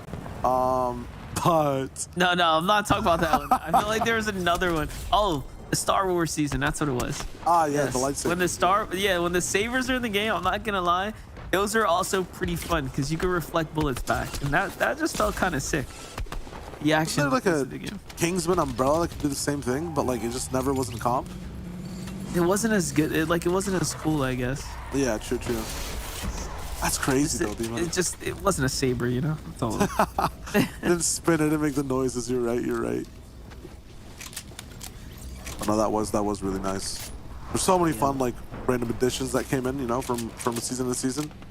What's it called? The Avengers season, chapter 2, season 4. I wasn't crazy about all those personally. Really? Yeah, no. I just wasn't like, you had like Wolverine just walking like by his lonesome in the forest and whatnot. Like I was just like, dude, like no, I don't want any problems with you, bro. Like, yeah, keep your weapons, man. Wouldn't you? By the way, second car that Seti and Cammy have had exploded. These guys are having the worst luck right now. KS is gonna fall and get fully eliminated there in the feed. Rough for him. And Jaren as well, who pulled that end game just last round against Bad Sniper, gets put out of his game, and Bad Sniper getting active in the feed. So already we're seeing players like Bad Sniper might actually have an opportunity to jump on up, taking down big players that matter. Bad Sniper's teammate is down with DKS gone. This man being somewhere close to that top 10. It's going to be in a little bit of trouble. Repairing a truck at this point as well is not going to be the best thing to see when there's tanks rolling all the way about. This is going to be so tough for everyone. Yeah, I think this is the game for Analex to just rack up and win. They just have to right now. They're going to be trying their best. Sentinel's driving around as well. I mean, everyone is active. This is going to be a thick end game. Yeah, this is a tough one to be in right now, and there's, I guess, heavy implication to the standings right now, as a few of these teams have already fallen for very much in contention for top 5. And then, of course, you got players like Analyx that were just holding on inside of it. So Analyx is going to fall there to a knock. Cammy and Seti now as well. Seti being down here. Cammy trying to get crazy here. Gonna pick a little side of the mountain. I like this spot. It's a great little cubby he's created for himself. Not sure how long it's gonna last though. But because of all this action down at the bottom, I mean, it gives no reason for the high ground teams to swing out just yet. All high ground teams can just chill for the moment. There still is one tank raining a little bit of havoc down low somewhere, I believe. Bad Sniper still surviving as a solo in a truck. I think he's staying completely low key. Naiad and Hydra are the ones that have the control for the moment. There's the tank. It needs to be taken out. Gunner down. And afterwards, it is going to be a separate duo that was riding it. And yeah, just Kiko keeping the tank alive. It's all shots on all sides. Naiad and Hydra control the lobby. It almost feels like in this end game, like when it's all coming down to the wire, they're too focused on trying to keep the tank alive instead of playing for smart positioning, and that is what's the downfall here. Whereas you see like Bad Sniper just like, yeah, no, I'm not gonna fight, dude. I'm gonna try to hide out for as long as possible. That seemed to have worked a little bit longer. Don't know where he is now. Lost him in view shot here, but for all I know, he could be, I was gonna say, in a rift to go, just kind of floating up above. Meanwhile, Again, teams just trying to keep their vehicles up, putting all resources on the line. On the hill, the tank is holding things down, allowing players to just sit in their vehicles down underneath that are out of line of fire. It's not looking too good for these guys. Kiko is just waiting. He's trying to drive this tank straight to second place. His teammate obviously down. There's a trio on the hill above. It's just not even fair for the rest of these teams. Moaz rolls in with magically one of the only set duos still kind of remaining. Anas trying to survive, repair his vehicle a little bit, but he's going to be in a lot of trouble in just a second. Luce still popping off on everyone else. Naiad's had enough of Kiko, wants this tank to actually start to fire its main cannon. They start to drive on top of the truck and crush it. It's a destruction derby. Explosions everywhere. This is crazy. It actually worked. Running over the vehicle completely worked. The HP just disappeared essentially there. Vehicle goes bye-bye. Moez somehow ends up on top in full control here. This is the SG duo. Now his teammate is down. So it's going to come down to a big clutch here. He gets landed on, and Hydra almost wins out. The teammate comes in. It's Naiad on the side here. He's going to play for the save in a 1v1 situation. Very little bit of time to work with here. Shockwave should have to come out here for a Nas. Is it going to be fast enough? Doesn't look like it, but it is going to be enough for him to actually get the elimination there. Nicely done for Anas. Anas, the clutch king, somehow surviving all the carnage and chaos. And with a nice classic Shockwave combo, I mean, if there's anyone that just clutches games for their team, it's this man in any mode. Yeah, he definitely did it once again right there. Anas showing why he's well within that top 5 and trying to rank his way up to the top and continue to solidify himself there. That was a big game. A lot of teams ended up falling a little bit earlier in that game as well. So if you want to see how that standing ends up shaking out here as we start approaching the end game, continue to stay tuned with us because we'll be right back after these highlights.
Progress is a race that has no end. After every finish line, another challenge awaits. How can we continue to push innovation in a sport at the forefront of technology? This is how.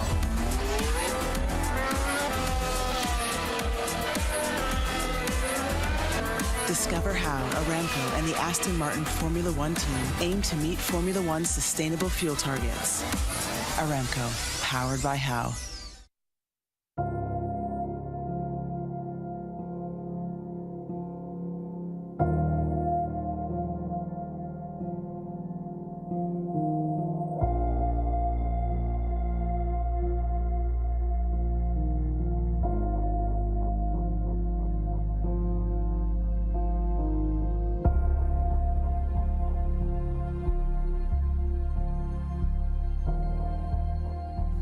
जब चढ़ाई में चलो चढ़ने में तो इतनी problem नहीं होती, तो थोड़ा सी बर्फ़ में यहाँ पे आंगन में ही थोड़ा सा पैर फ्रैक्चर हो गया था।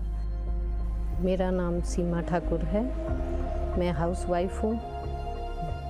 वैक्सीन लगवाने के लिए हमें टूटू जाना पड़ता है, नहीं तो नहीं आयुर्वेदिक वो भी है ऊपर। बच्चों के साथ आधा घंटा लग जाता है। गिरब में जो है डिस्पेंसरी, उसके लिए आधा घंटा लग जाता है। जो टूटू जाना हो तो टूटू जाने में पौना घंटा बच्चों के साथ लग जाता है और पैदल जाना पड़ता है। बारिश बर्फ़ में तो बहुत मुश्किलें होती है, क्योंकि बच्चों के साथ आना जाना बहुत दिक्कत होती है।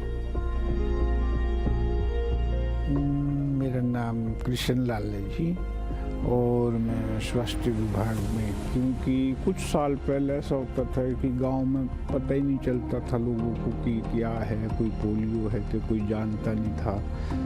अब जब सरकार ने इसके लिए इस तरीके के अभियान छेड़े हैं, जब तक हमारे को पूरा कंफर्म नहीं होगा कि इस बच्चे ने यहाँ पे दवाई नहीं पी या पिलाई या नहीं पिलाई, चले जाओ आप दूर दराज के क्षेत्र में चले जाओ तो हमारे को कोई ऐसा केस या ऐसा कोई बच्चा, अगर यहाँ बच्चा आ गया तो हमने यहाँ पिलानी है। किसी कारणवश अगर बच्चा हो जाता गांव में, लोग रहते क्या पता क्या मजबूरी है उसको, क्यों नहीं आया बच्चा, क्या पता वो बीमार है या कोई उसको कोई और प्रॉब्लम है।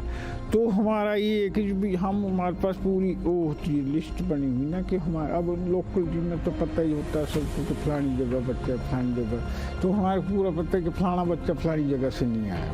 वो तो हम क्या करते हैं, जैसे 4 बजे तक आज हम दवाई पिलाएंगे तो नेक्स्ट डे उसको घर में जाके दवाई पिलाए। वही जैसे मैंने पहले कहा कि भी ऐसा नहीं होता कि भी उसको उस सुविधा से वंचित रहना पड़ेगा।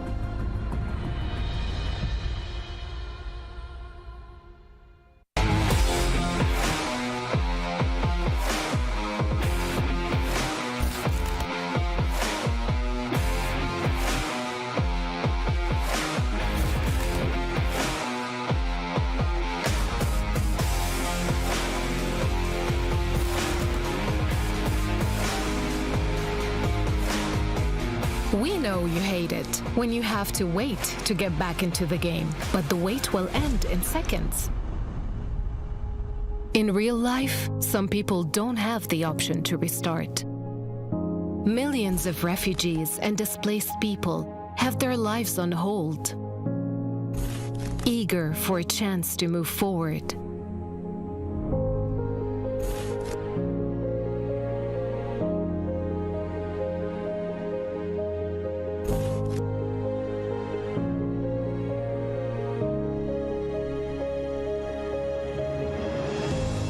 There are 84 million people around the world who were forced to flee due to war, conflict, violence, persecution, and climate change. And we are here to serve them, working day and night to provide them with life-saving aid and support. And you can be part of it. You can help people forced to flee gain access to life-saving aid like shelter, food, water, medicine, and much more. Donate to UNHCR.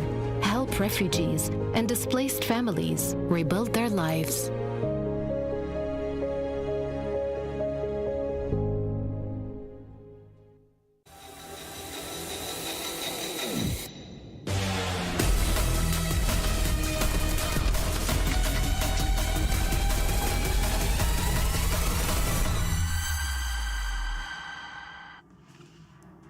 Welcome back, everyone, to Gamers Without Borders. We are in the middle of our European competition where we're looking for the top 5 teams that are going to move forward to the Saudi Arabian live event that we're going to have this summer, everyone. Of course, we still have MDF and Shio calling all of the action and breaking down the games in between. And that's what we're going to be doing right now because Anas on top once again, Shio. Yeah, I mean, this man is just a legend in every single right, in every single mode. And against all that carnage coming out on top monster, that's just insane. Yeah, and he did it in fashion, right? Losing his teammate a little early. You saw him lurking on the side. Same as Bad Sniper, just trying to keep a low profile there. But smart plays in the very end there is what made it all work, pretty much. I'm excited to see, though, how Naya did in that. Obviously, it came down to what looked like a 1v1. Naya taking the opportunity to try and revive his teammate to give him an advantage in a 2v1, but he couldn't do it in just enough time. And Nas was able to launch up onto the hill and take down Nayad. But after that competition, it actually is Unhydra and Nayad that had the most amount of points, Shayo. Yeah, I mean, these guys had control of that tank. What was it? I think it was Kiko was inside driving it and to just capitalize as much as possible to get ahead as much as possible as well. But Kiko and Screwy started that game really strong. Past that, ended it strong really well with that clutch placement. This one's a little bit more close than usual. We didn't have those double-digit elims rolling in Monster, and I feel like that might make a difference towards the top of the board. Definitely surprising. I felt like we were sold a false narrative. We saw so many knocks and, fights happening, but a lot of them didn't really finish or go to the rewarded points towards the teams. Having that close of a standing is definitely not ideal for teams that are outside of that top 5. You really need big games. They're starting to run out of opportunity here to do just that. And we were just talking about how some of the important teams fell out of the running a bit early there. So not capitalizing this round. If you're up at the top, inside the top 5, you're pretty happy that teams did not take advantage of you falling early. Also, I'm quite happy about it. Although it's nice to have, the starring teams always win over and over and over again. I like it when there is some contention there, regardless of how well they're doing. There is a chance that they can go out early because in these kind of tournaments, you can never really truly predict what is going to happen, whether a tank is going to fall out of the sky through a rift or we're going to have another 16 elimination VR. Anything is possible in these upcoming games. But with that being said, Shayo, is there something that you want to see? Is there a play that you want to happen in this next game? Pickaxe, some type of pickaxe situation towards the end, especially if it is the final elimination as well. That would be crazy. Monster, you have anything specific? I want to see some heavy sniper action. I want to see, I want to, because we have a lot of flair as far as the loadout, opportunities. And what about the old, rift into a shotgun play in the air? We haven't seen that one pulled on in a while. And I know that has not been fixed. It's just a thing in the game that you have to deal with. So it's crazy. You see the loadouts and the situations change, and it's almost like you got to really think back. Okay, what strats? What are the best ways to use these things? And I think people are just forgetting about some plays. All right, I like it. In chat, let us know what you guys want, and make sure also to follow this Twitch channel because although Fortnite is going to be ending today, we have a lot more incredible games coming your way, all for the name of charity.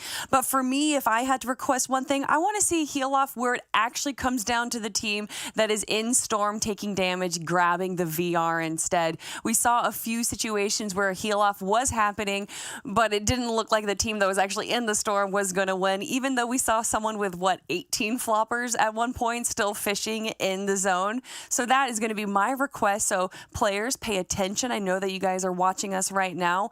If you could have that happen, that would be great. But everyone, it looks like we are ready to jump back into games. So Shayo, MDF, please take it away. Jumping straight into the deep end of this. These are some of the final games that we have of the day so far. Just 3 more to go, including this one. Let's see exactly how EU breaks down. Kind of curious though, because Kelly's calling for like one of these super long heal offs, but we haven't seen teams really make it past the 6 or 7 zone. Where if you look back chapters ago, guys figured out how to stay in the Storm until 9th final closing zone, all the way. I don't know what's the difference. I feel like this map, if you will, is much more forgiving, and the heal options are much better. So. Yeah, I don't know. I'm trying to wrap my brain around basically why is it that no one's been able to survive that long, right? Is it lack of prep or is it some other dynamic going on in the game? I feel like one big thing is just the way, at least in the Chapter 2 map, boating all the way across and around the map and staying towards the bottom left side was huge. Having Slurpee as well, even though there's more heal options right now, the map had these default heals you could use. And the way fishing was set up just had so many more heals, even though there were less options. The options that were there were a bit more thick entirely. And then this season as well, they kind of changed the way end game zones are. They're a lot longer. So the heal offs don't actually end up, going straight to 9th. They stop around 6 or 7. So I think the combination of all of that makes it so much harder.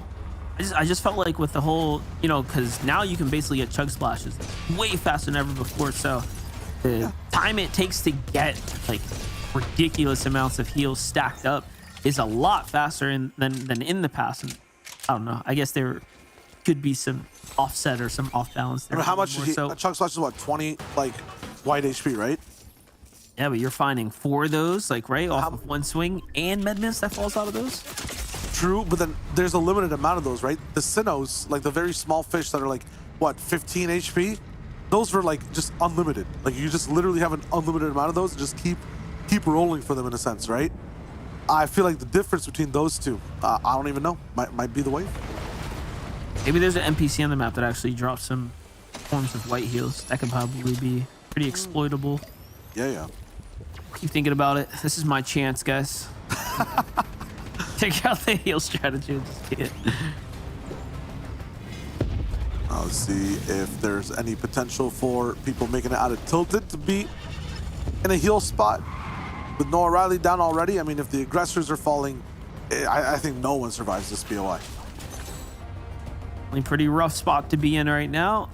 You have Jaren up top, Video looking hurt, no teammate off in the side there.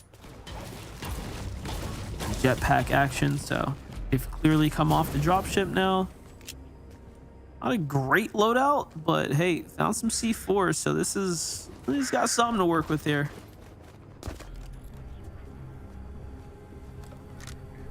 Shoddy in hand as well. I think jetpacks in this POI, specifically from the position that Jaren's in all the way up top, really good. You can be very dynamic with it. They're going to be able to stay quiet, fast every TKS. Once they get to the top of that board, they have to be super careful with this one. Yeah, jetpacks here work. Jetpacks here definitely work. You can see the C4 has already been used. It does look like there's been a huge crater put in the ground there. They tried to see if they can get some tags. It's not going to work. On the other side, a little bit more of a fast-paced battle going down between Andretza and Chapern. Does look like Chapern's playing the side angle here. Andretza gets 2v1 pushed in, and an instant knock comes out of it. Not before putting some punishment down. Can Chapern actually get some trades? He can, but not enough in the tank to go ahead and finish off Niels there. Niels is going to play for the save, and for the first time now, we're watching Andretza fall very early. During that last little intermission, we didn't see the full overall standing, so we don't necessarily know the last game netted out for them, but all in all, falling this early, I mean, you are leaving too many points on the table. Yeah, it's just a lot of trouble. Being a driving force in the lobby as well, I mean, it's going to be changing how this game looks for everyone, I think, playing here and still alive right now. Kira and Blaster as well has some trouble towards the super end game, and a lot of trouble getting just off of spawn right now too. Bullied back, Percolino is here, making sure they're not going to be getting out for free. Steps up, shows some aggression, puffs his chest out, pushes him out of the drop here of the cavern. Blaster and Kura again. First time now we're seeing them have to play from the outskirts at a disadvantage. Seems like Percolino's figuring some things out for himself. I like these plays here. I actually really like these plays here. That at the very least, that's going to give them information, because those trees will fall in the direction of the player. So pretty cool to just watch how this continues to play out. But again, Kurwa and Blaster, I mean, what's holding them here? Almost pride, feels like, because they don't have the drop to themselves anymore. I have a pinch down here as well, possibly if they come out at the wrong time. A lot of people just like to rotate off that free pad towards where they need to go. They're just making sure while Blaster gets his HP up, they don't get run down. And while they have a very peaceful operation active towards Command Cavern all the way here towards the midpoint of the map, it's gonna look just rough. MXR once again caught between a tank and a hard place. So the deal is back. I mean, O'Reilly and that battle bus overtake the tank. This is gonna be kind of insane. Three-way fight. Kiko now almost taking down a low HP. Everyone's high in the sky and just going down. Yeah, he tries to save his teammates, but Video and O'Reilly just had complete control with this armored battle bus. They end up putting down a tank with it. That's not something you see very often, but hey, it's got the equal, if not better, firepower, right? You have the vehicle itself, which has a lot more speed, bigger target, but being able to sneak up on a tank like that, disable it from behind was definitely huge. And it's oh, that's actually kind of interesting. You're also positioned higher in the armor battle bus, so like that top down area view, you just have the advantage over the gunner on the tank. Huge. There's easy headshots on all sides, but you're talking about height differentials. There's two players all the way up on the mountain, and then Jolin inside the bush. This is gonna be tough. Alex JJ making Vidil's life a living nightmare. That's Niels as well. They just took down Andretta. They're gonna keep rocking in and taking out big titans on the lobby. Ooh, they're pushing in. Niels and Alex JJ Norelli knows that danger is coming and hot. It's time to get on out of here, and there's a tank here for their efforts as well. 4 eliminations already for Niels and Alex JJ. Very fire for them. It's big points, big points right there. Already pushing themselves up into that double-digit threshold for points this game. Tank now, though, starting to get active, looking to hunt down Noah. He's back in the bus. He's out. This bus looks crispy as well. I'm not sure what's going on. No repair torch allowed. It's getting a bit too steamy with those wheels, but Niels and Alex will end up not chasing entirely. The one thing the bus has is speed on the tank, so it'll be gone way faster. Meanwhile, we see a lot of things breaking down. Lucian, Steno still in the cavern. Hydra all the way at Cuddle. Are these a few heal games you see all across the map? Yeah, probably. Where's Noah going? You see this? Man went all the way up to the edge of the storm line, and he's coasting his way mega wide, not trying to play into any visual earshot of the players, as we do know everyone's pretty much gaming with that nowadays. Ooh, not looking good here. Clip behind the tree and the rock there. Pretty rough. Endelix Nikov still up right now as well, looking pretty hurt there too. It's Blaster and Kuro who are just putting down good shots here. Have the great angle. Hard to fight back as onto as well. So far off. Yeah, it's gonna look tough. Long range fights, especially at these times, are not gonna be something all the players want. A little bit of a dwindle in the lobby as well. You can sense the temperament of a few of these teams kind of getting off. Blaster almost falling to his demise there as well. Gonna be fine. Alex Nikov, I mean, they have a good foothold. They have good mechanics entirely. You take away building, though, it's all about positioning. A little bit of RNG involved as well as to where this zone goes. A lot of teams now have to move. It seems like for the 3rd time in this game, they just don't have the zone. Yeah, rough game right now.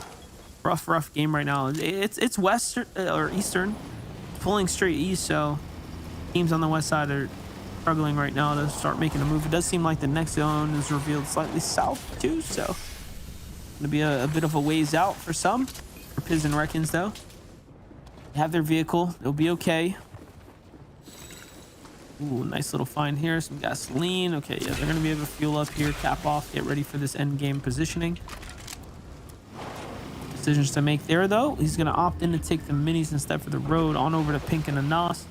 Cruising their way down the river's edge here, going against the current. So, does mean that they are at the bottom most section of the map here. What do you think? For Anas and Pink, do we foresee another end game for the boys? I mean, these guys are the CEOs, right? Like, this is easy end game, 100%. Now the win with Nikov and Analex now fully upgraded, tank hunting, I'm not sure it could be a possibility. But Anas is staying low key for the first time in like tournament, meta game. This man doesn't want to be the main character of the lobby. He just wants to win. So maybe with that attitude, he will be absolutely fine. It's really interesting, though. It's kind of unfortunate for Andelix and Nikov. They don't have many heals just between the two minis. So yes, they managed to recoup and kind of bounce back here and looking stronger than ever offense-wise. But other than that, rough. Explosions galore here, though. At the gas station, Malibuka tries not to move the vehicle. I think he's just trying to put up a fake front, like, yeah, nobody's home, don't worry about it. As the cars just continue to cruise on by. Ends up taking the bulk of that pressure. The loadouts are so interesting. I mean, right there we saw Nikov with a mechanic loadout, 2 fuel cans, repair torch, and a few weapons rolling in. Also, you mentioned there was just 2 minis. Then now on, so a few other people like Pink and Anas, it's just a major shield kegs, splashes, everything available with that truck, and then the repair torches as well. It just feels like whatever vehicle you have kind of dictates whatever loadout you can run. Way back in the day, right? I played this game on PlayStation 1. Yeah. I'm not going to say the name of the game, but you're going to know exactly what I'm talking about. Yeah. There's a bunch of vehicles We're in an arena. I know what you're talking and they about. had modifications on them, right? Yep. Weapons and all kinds of stuff. And I always thought to myself, like, dude, how crazy would it be if you could just jump out? Like, and they added like that kind of element to it, right? Like a person could get up. Like, this is what this looks like. It would have been like. This is what it would have been like. Players and try to like repair your cars and like just explosions. I just imagine It was almost ahead of its time. Almost. almost a very angry clown jumping out of an ice cream truck. Yeah, type. there you go. I'm on the same vibe, right? Okay, sick. Yeah. I think I know the name of that one. It's what is it? It's Bent Minerals, right? That's Yeah, something like that. Yeah. Bent Minerals, very cool game. Oh man, I'm still wondering why there's so many people late to coming into the zone, but I guess they just want to stay low key. I'm wondering if Vidil's also rolling in as well. I thought you were gonna be going with what is it? Another type of kart racing game when you mentioned PS1 racing, but so we land on the same page. Yeah, no, I went there. You know, intertwined aluminum or whatever. You know, something. Intertwined aluminum. That's a better one. I like that one a lot. Taking a step up the syllables there. Bringing our discussion from the other day on over. Yeah. 4 syllable words, man. Like they're. I think those were the waves of yesterday. Today I'm a very 1 to 2 syllable man. I understand now. I understand what you're talking about. Definitely better. Oh, easy. Yeah. See it though. DKS, bad sniper, 3 eliminations. The whole world in front of him. Plenty of loot to scoop as well. Where is Hydra? Sitting in the bush, spotted out. He's gone though. He jumps in that rift. He wastes no time. Look at this. Where do you go? Do you move now? You see this tank shooting shots? I don't think so. Nope, they're turning all the way around. Ain't trying to go that way. This is a crossroads. Very dangerous. Very dangerous. Oh man. That truck is gone. There's no chance. Look at that damage. Oh. Nah, dude, the repair torch is so good. Did you see how low? Did you see how low it's full health? It's back to full. It's crazy. It's like it never happened. Just imagine you could do that in real life. Just have like that level of repair torch in your car. I don't think anyone would follow motor laws ever, if at all. Like, people would be driving through like stores and buildings. It'd be insane. Leave it up to Tesla. We'll get there. The Tesla repair torch. Oh man. We'll get there, dude. It's already cool. The technology with like solar panel roof vehicles and whatnot. You know what I mean? Like. Yeah. It's crazy, dude. Yeah, the future. You know how it goes. Some people are. What do you think is the next big tech jump? I mean, electric is the thing right now. I still don't feel like we've jumped to it yet. You know what I mean? I feel like there's a few hops here and there, but I feel like a lot of things can still go electric. In terms of like the serious political shy wager answer, right, would be seeing more renewable things happening across the world, like the wind energy, solar energy, like really being put down. And then the cool shy wager answer is hovercrafts, anything hovering. You think we could get there?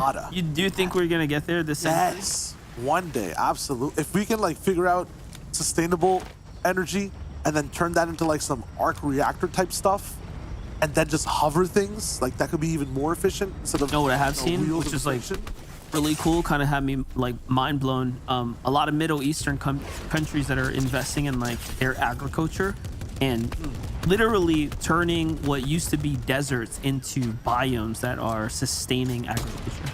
Like, to me, that's so crazy. And we're talking like obviously multiple, probably billions of dollars being put there, but the result being, again, sustainable agriculture and what was, once desert, right? But in the past, like when you look at past history shows us, these used to be oases and whatnot, right? So obviously something changed, but yeah, watching that kind of life is definitely cool. I want a farm. That's what I need. A farm. Yeah, the Sahara used to be like a complete forest. You know what I mean? Like, I think it switches every few thousand years back and forth to green and just like complete sand. So it should be fun. But to say that, right, it takes thousands of years for that evolution to occur. In just a matter of decade or so, that was reversed. You know what I mean? Like, yeah, I mean that's to me, it's wild. That's wild. Like science all the way. Nice, bro. Weather and gravity and stuff is crazy. Well, not 100%, that'd be fine. I mean, the other wacky one I really want to see realized is like teleportation. But wait, magically just got shot out of the tree. No way. I thought you were gonna tie that into a teleport joke. Could have happened. It didn't work. I wish he had it. It didn't work. Point being, we're a little ways off that technology, guys. Exactly. Magically, still trying to figure it out, even in Hey, we're man, down we're to the getting wire close. now, though. Yeah, exactly. I was about to say, we do it. Hydra in the business, Hydra out of the business, bankrupt, and everyone else still surviving. I see one person way deep in storm healing, so that option is still available. You see it though for Seti and Cammy, one of the more dominant position teams there. Tanks in play. Anlix and Nikov on foot though, losing all of their vehicles. Not looking too hot for the boys, but they have 5 eliminations as we're starting to close into this final circle now. Pink losing their car, Anas down, and again falling what might be just outside that top 10, so looking very dire for Pink UK. But he's holding on to dear life. Nikov's coming on over with the big car, and Pink jumps into the back. He gets shut down. And this is honestly a death trap for Nikov. I'm not sure why they would go this far for that single elimination, knowing that the shots are coming in this direction, but that's the greed kicking in there for Seti and Cammy. They've just basically had all their hard work stripped from them. They didn't get a single point off of all of that.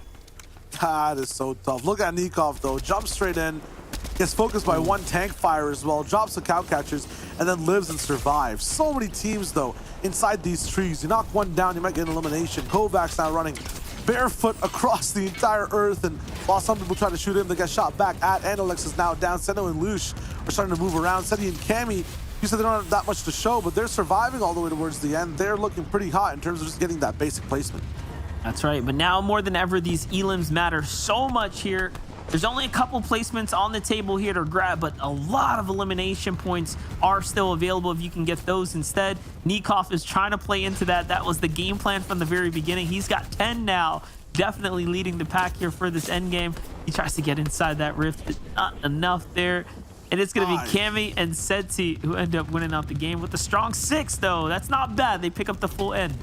Not at all. I mean, right before this, 40 seconds ago, what, just 2 eliminations, 1 elimination, and they pick apart every single player that was left in that lobby. Efficiency. That's how you want to do it. And they have one of the best drops, the most efficient drops in the game, and one of the most efficient end games there as well.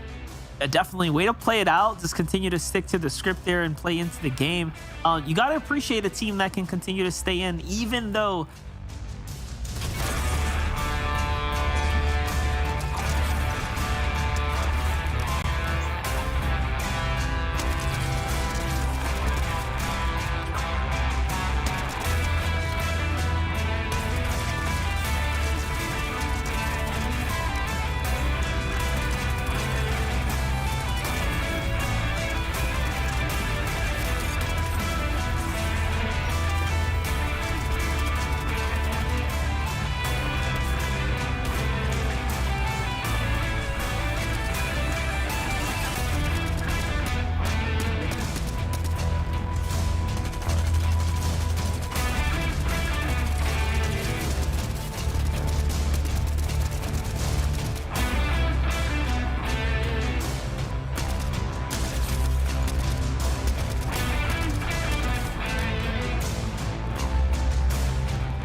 Progress is a race that has no end. After every finish line, another challenge awaits. How can we continue to push innovation in a sport at the forefront of technology? This is how.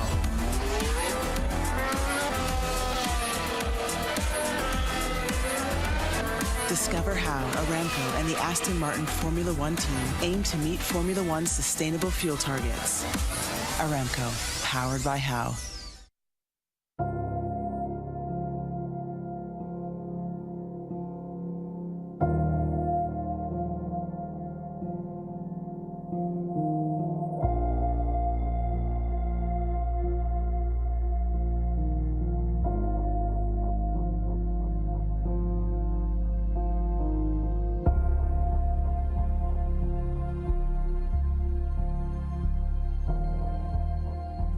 जब चढ़ाई में चलो चढ़ने में तो इतनी problem नहीं होती, तो थोड़ा सी बर्फ़ में यहाँ पे आंगन में ही थोड़ा सा पैर फ्रैक्चर हो गया था।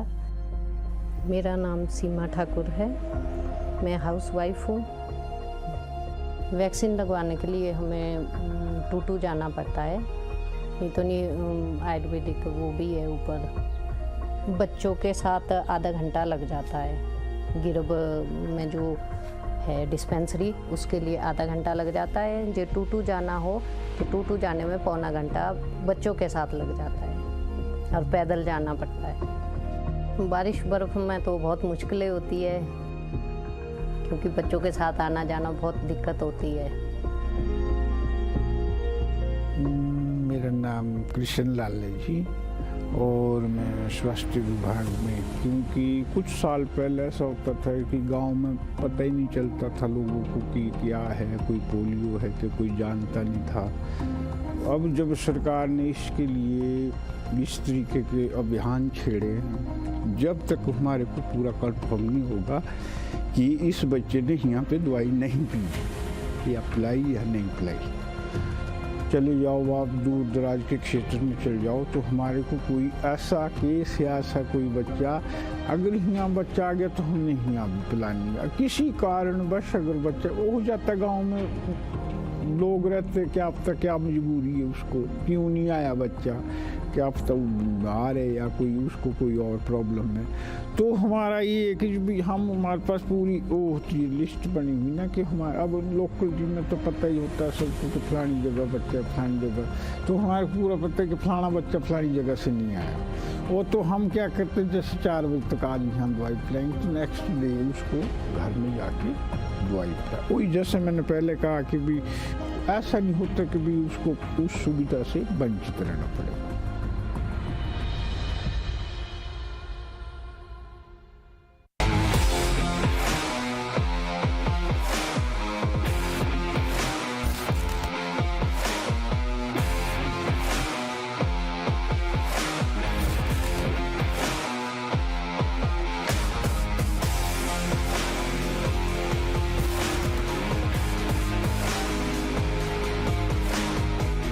We know you hate it when you have to wait to get back into the game, but the wait will end in seconds.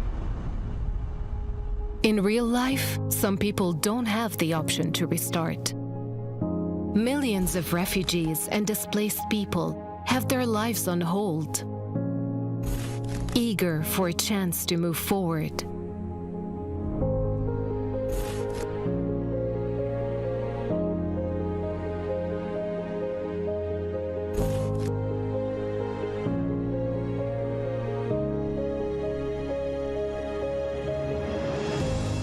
There are 84 million people around the world who were forced to flee due to war, conflict, violence, persecution, and climate change. And we are here to serve them, working day and night to provide them with life-saving aid and support. And you can be part of it. You can help people forced to flee gain access to life-saving aid like shelter, food, water, medicine, and much more. Donate to UNHCR, help refugees and displaced families rebuild their lives.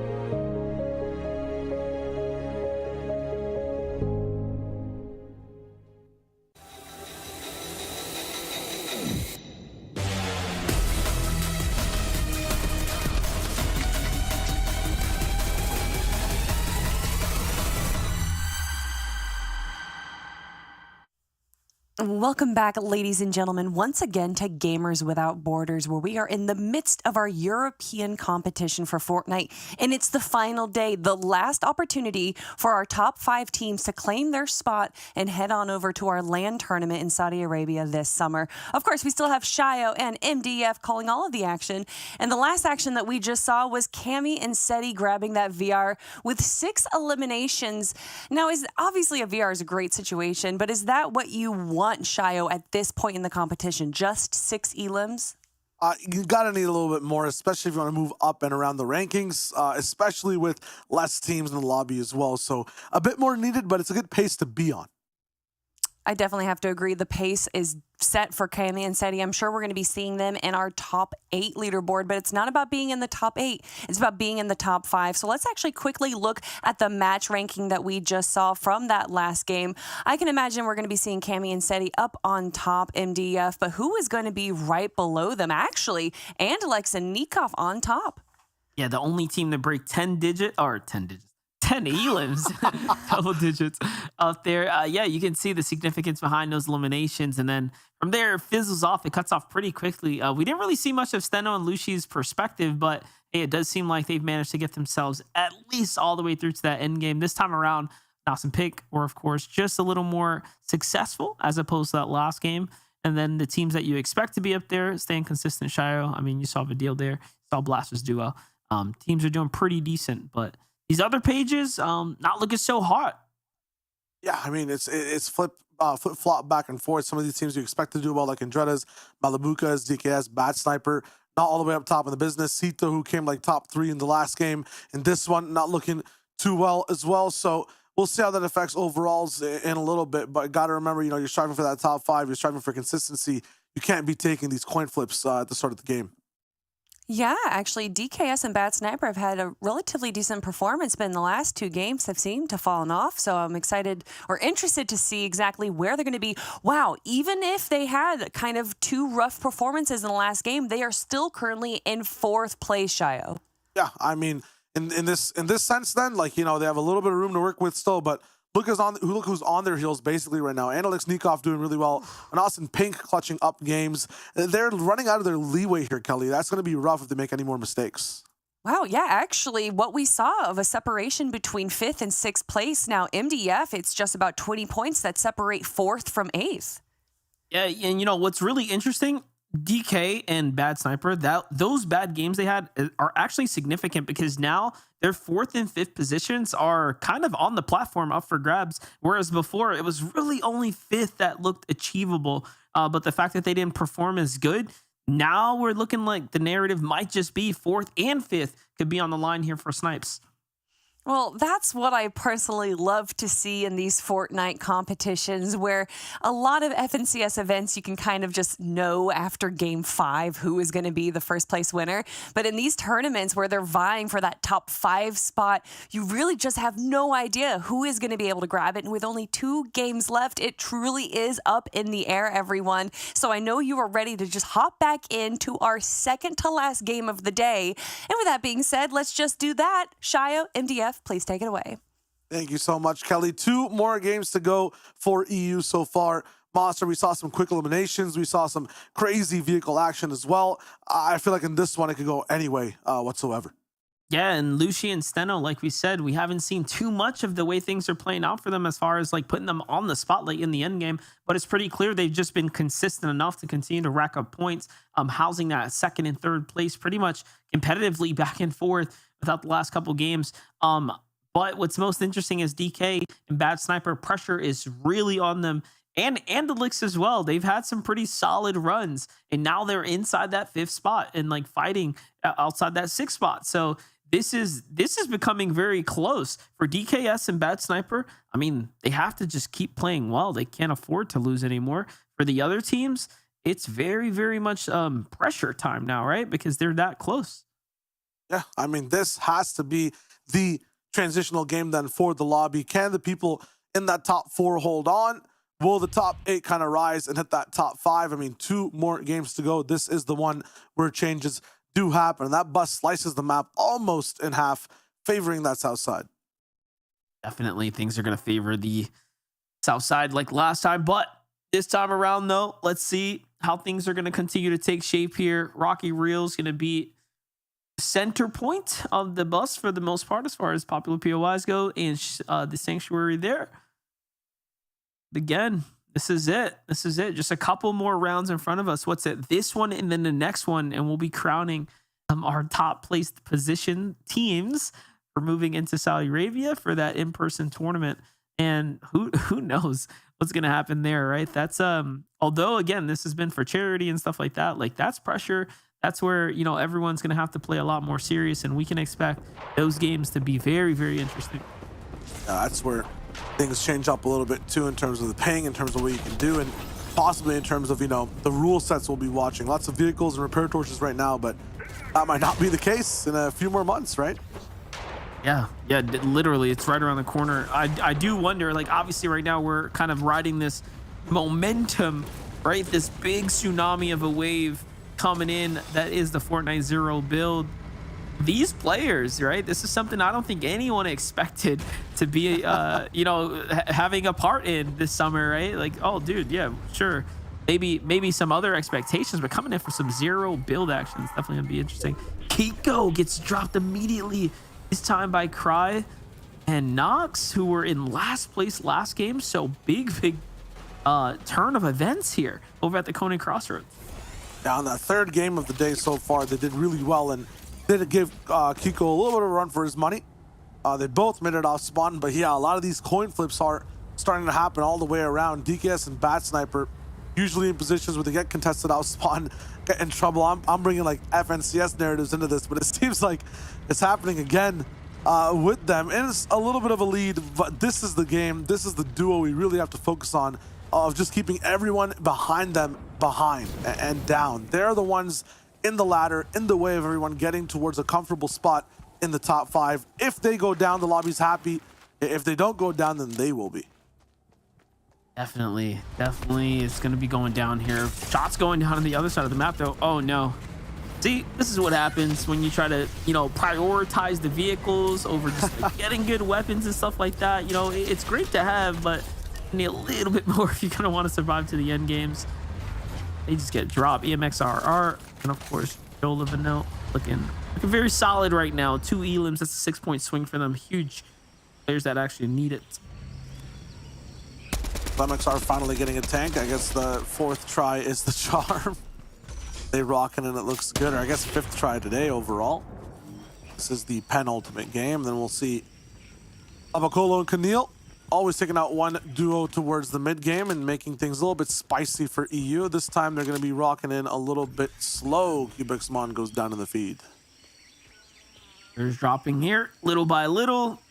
Pretty significant to the overall player population right now. Definitely things are starting to cut down here as players are realizing, hey man, we gotta get kind of desperate here if we want to make it all the way. DKS though, these are important, very important. Like we just spoke about, DKS and Bad Sniper cannot afford to get eliminated early this time, and finally they're winning their drop quickly here.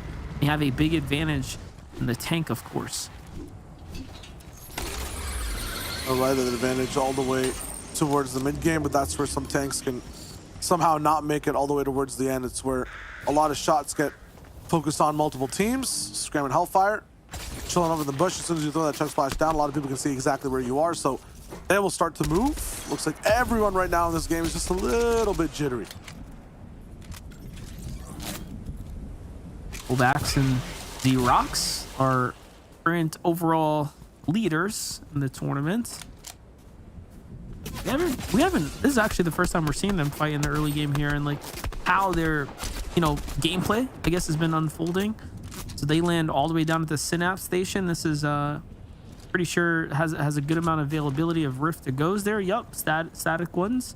You see in the distance. So Scram and Hellfire try to rotate in. They already have 2 elims, so they were looking to see if they can double down.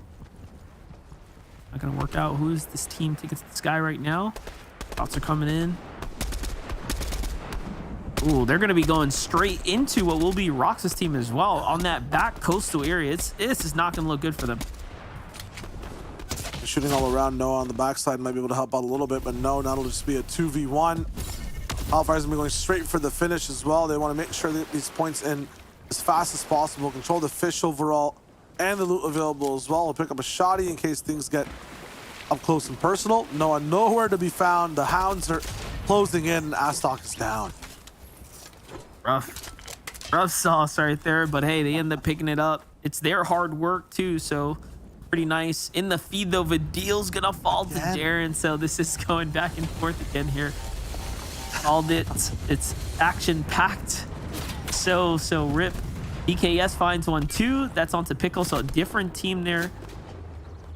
All right. Anas is down to the hands of Scram. Oh man, we're seeing some big blows here happening to teams that need to stay up right now. Noah Riley finds Jaren. Okay, so there's just trades happening all around. Look at Cito trying to survive as well. I believe this street in Coney's where him and Cry did their dance. Right now, they must be crying. This is going to be so bad for him overall. Cry, the tank blows up. He takes a little bit of damage, sliding in and around the houses.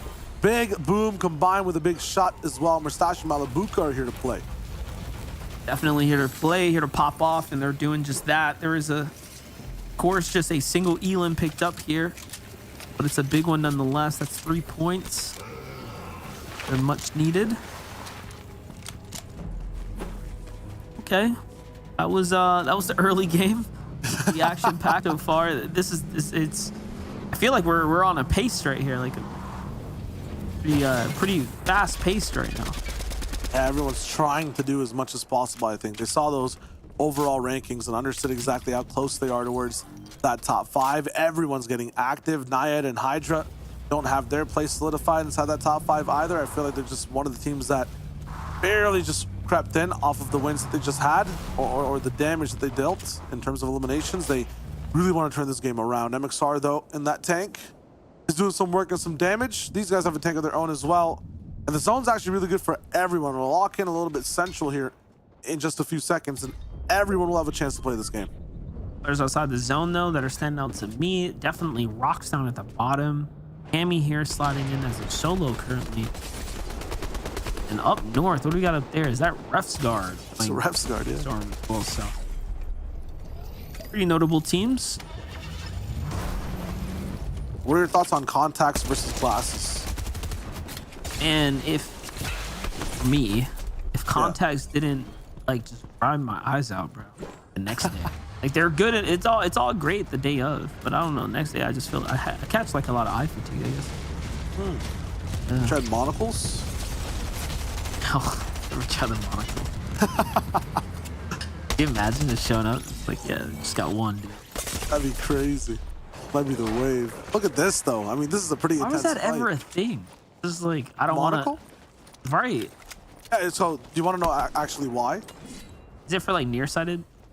Yeah, it's like it's just so that like if you wanted to read something, like it's just there, you know. Yeah. You just rock with it. Kind of stylish. I'm not sure if it's like you know why pirates have eye patches, right? Random segue, but so like one of their eyes can be useful in the night and the other one can be useful in the day, because when they cover up is like their night vision. There's no way. I swear. Let's try it. Try it when like. Try this, right? If you ever have trouble sleeping, you need to go to the bathroom, and like, you know, it blinds your eyes completely. Like, keep one eye closed and get used to the light or whatever, and then when you go back to bed, open your other eye and close your light eye, and you will be able to see everything normally. Close your light eye. It's crazy. But modern pirates just naturally transition into. They wouldn't have to. I don't know what the purpose is, but they wouldn't have to transition, you know. My point is, why would it be so drastic that you need to have this other eye prepared? Because if they're fighting in the night, you know, like it gets crazy, you know, like you want 2 fully adjusted eyes. I don't understand. Hey man, there's some crazy things happen in the pirate world, you know, classified pirate world. Things we don't know. We don't understand. We don't know. Pirates right now are turning. You're like, they don't get it. What's wrong with these guys? Yeah. Oh no, that's they're having that internal discussion amongst themselves. Like, yeah, wait, what are these doing? guys? What are they talking? Maybe they're asking themselves, wait, what are we doing? This makes no sense. Oh man. Is that a real fun fact, or did you like just Oh, I'm serious. I've known this fact for like time. I've read that like pirates cover one eye because like I'm honestly not even sure if it's pirates or like just people with eye patches, but it might be pirates. See, now you're making me question what I know. This is crazy. I mean, I need an eye patch for my brain. No, you're right. I mean, I googled it. So your eye is perpetually left in a dark adapted state. Yeah. Wow. That is insane. That's pretty cool. Cool. I like that. I need to get me an iPad just to have. I think it might be the wave, but you lose depth perception, so. You never know when it's going to come in handy. The old monocle. Yeah. That's actually rare too. How often do you do your contacts versus your glasses? You want to know something, and no one knows this. This is the shy ways you reveal. Style? Glasses are not prescription. Huh? Yeah. I almost have like perfect eyesight, so I just wear them for the style. Hides the eye bags. It's very nice tech. Yeah. Yeah, no, I feel that. That's another reason why normally when I do shows, I'm like, I could totally wear contacts like this. I feel comfortable. But I will look like a zombie in like the 8th. I just look cooler. Yeah. Look cooler. Rock the glasses. About Shape the perception. face. Yeah.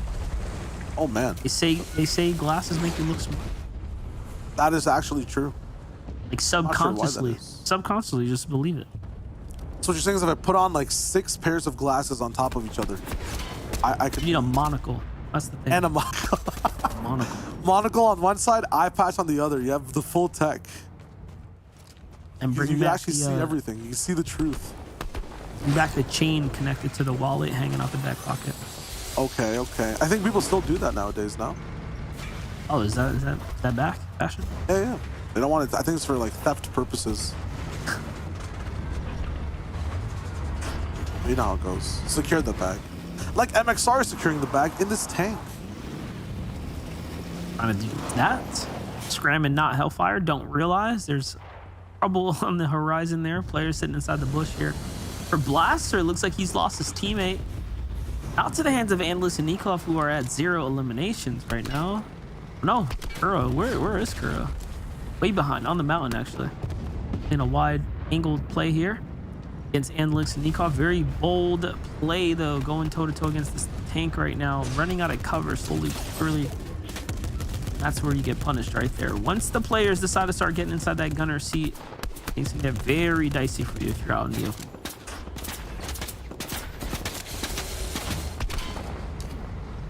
I've always wondered why they say things get dicey. Is it like the dicey type of roll, like when you roll a dice, or is it like a dicey type of when you're dicing meats? No, like the casualties of a dice game. There's casualties in a dice game? Oh, you don't want to know. You don't want things to get dicey for you at the dice game. I swear it is.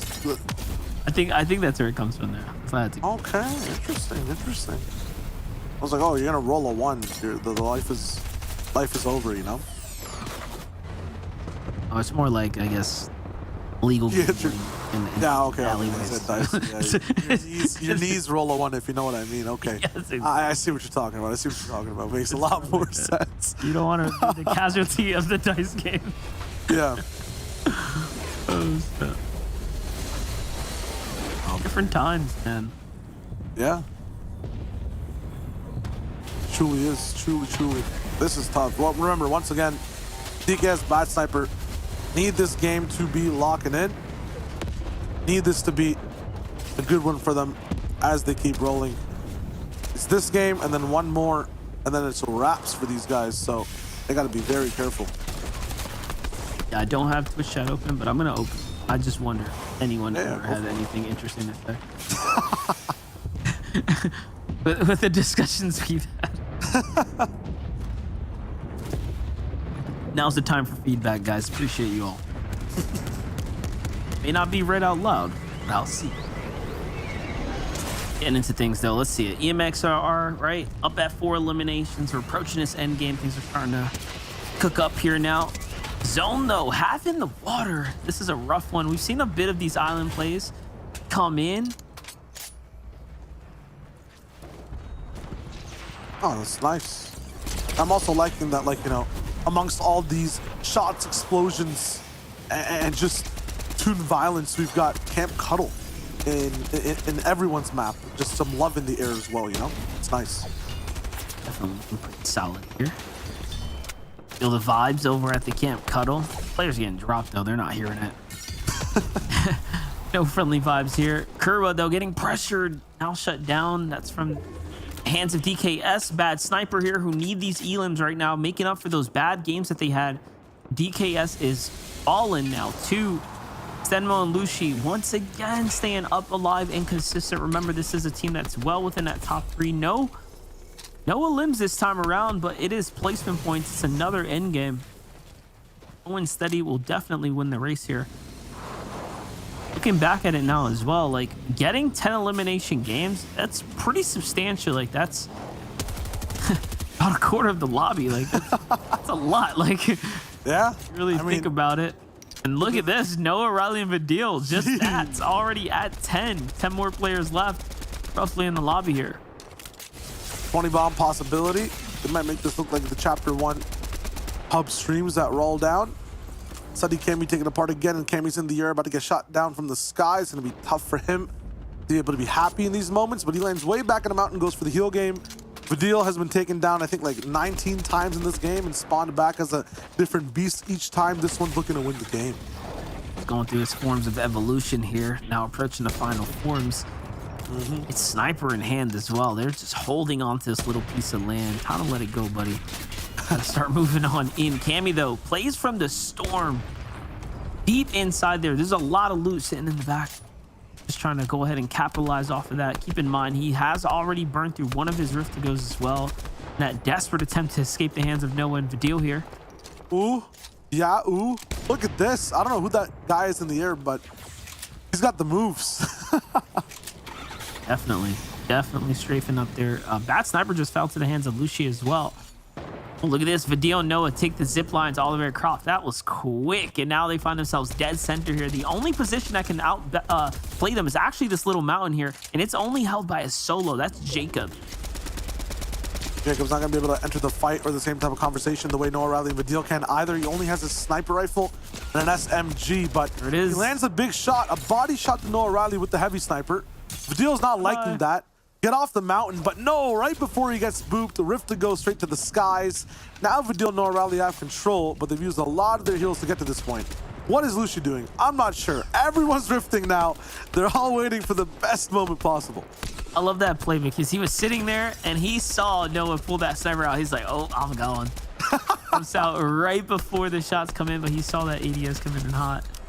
For a deal, they shut down Lucy finally there a little early. Lucy's going to leave about 4 or so points as far as placement go on the table here. Jacob is going to go in and snatch some extras up now. And it's Noah and Vidil versus Cammy here. It's not looking too hot for Become Legends Cammy. The 12 eliminations currently for our team in the lead here. What a game so far. Yeah, even if Cammy has builds, even if they just give him max mats, I mean, I feel like this is going to be a tough one for him to win. Noah Riley, Vidil, the onslaught of aggression. They're not going to be able to find him just yet, but I think Noah Riley knows exactly where he's going to be now. Looking at that one rock, they might have caught the pink head. Yeah, this is nuts. Such a slick spot. Keeping low right there. They're probably thinking like, hey, wait, we got to check underneath us really quickly. Yep, they're going to do all that. They're just doing their homework here. Making absolutely sure at this point, they're 99.9% certain he has to be somewhere over there. There's no other position for a player to be in. They've checked their sides. They have the storm behind them. It's impossible. Wait, that wall could be huge for them, actually. That might have been a little misplay there as he tried to throw in the shockwave, and all of a sudden, it's a 1v1 up top here. Cammy has the high ground, jumps in onto Noah, burns down Noah, and now he's going to play for a smarter play. He has to get to the side here. Another cowcatcher comes out, and Cammy could actually clutch this up against Vidil here. He's at a disadvantage, but it's looking good for him. Great exchanges and not enough, though. Vidil is a little more accurate. What an exciting finish there.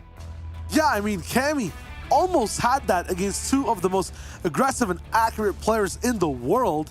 Two shockwaves used perfectly. Patience put down in the best way, but man, you take down Noah, it's like two more head spawns. One of them is Vidil, and he sprays out. That was just too much for him to handle. Definitely a good game there, guys. A lot of great action unfolding here for the EU region. We'll continue to develop this story here as we just start approaching the last game, and then we'll determine who's our top 5.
Progress is a race that has no end. After every finish line, another challenge awaits. How can we continue to push innovation in a sport at the forefront of technology? This is how.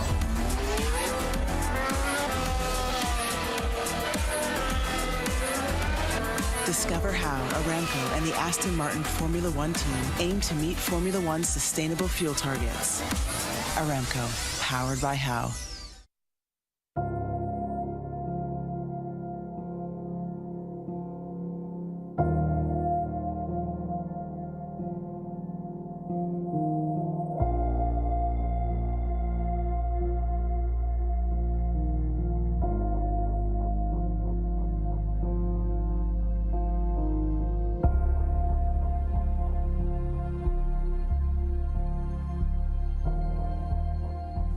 जब चढ़ाई में चलो चढ़ने में तो इतनी problem नहीं होती, तो थोड़ा सी बर्फ़ में यहाँ पे आंगन में ही थोड़ा सा पैर फ्रैक्चर हो गया था।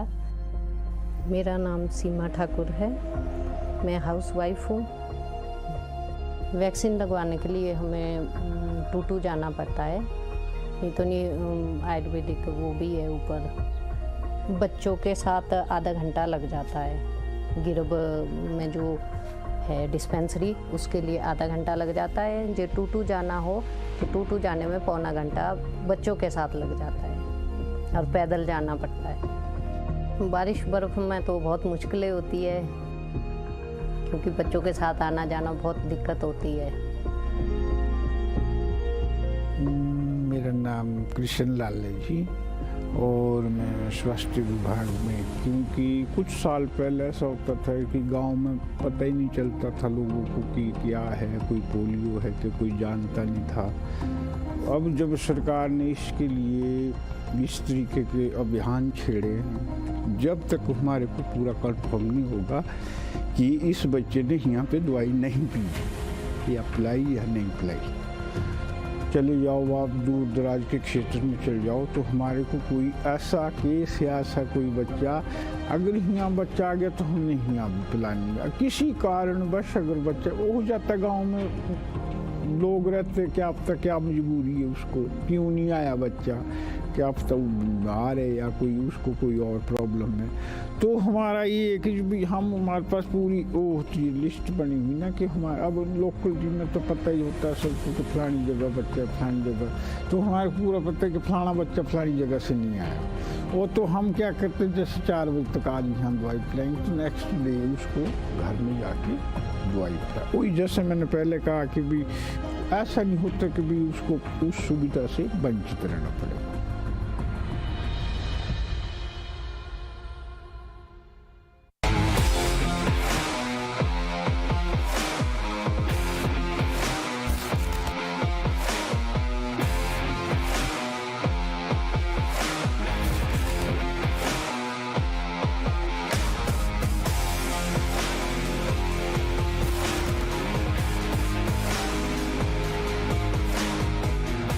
know you hate it when you have to wait to get back into the game, but the wait will end in seconds. In real life, some people don't have the option to restart. Millions of refugees and displaced people have their lives on hold, eager for a chance to move forward.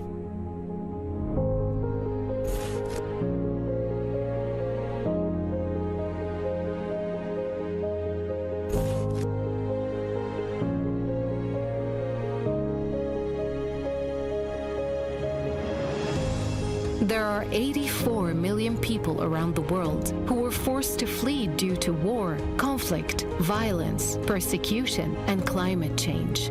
And we are here to serve them, working day and night to provide them with life-saving aid and support. And you can be part of it. You can help people forced to flee gain access to life-saving aid like shelter, food, water, medicine, and much more. Donate to UNHCR. Help refugees and displaced families rebuild their lives.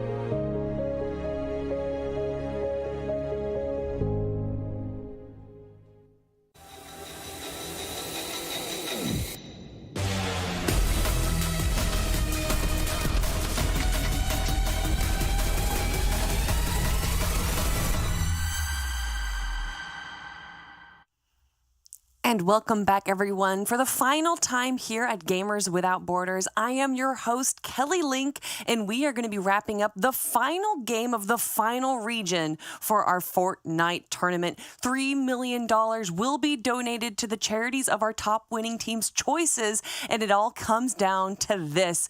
And that last game is the perfect way to set up our final game because MDF, that was almost a 1v2 in Cammy's favor.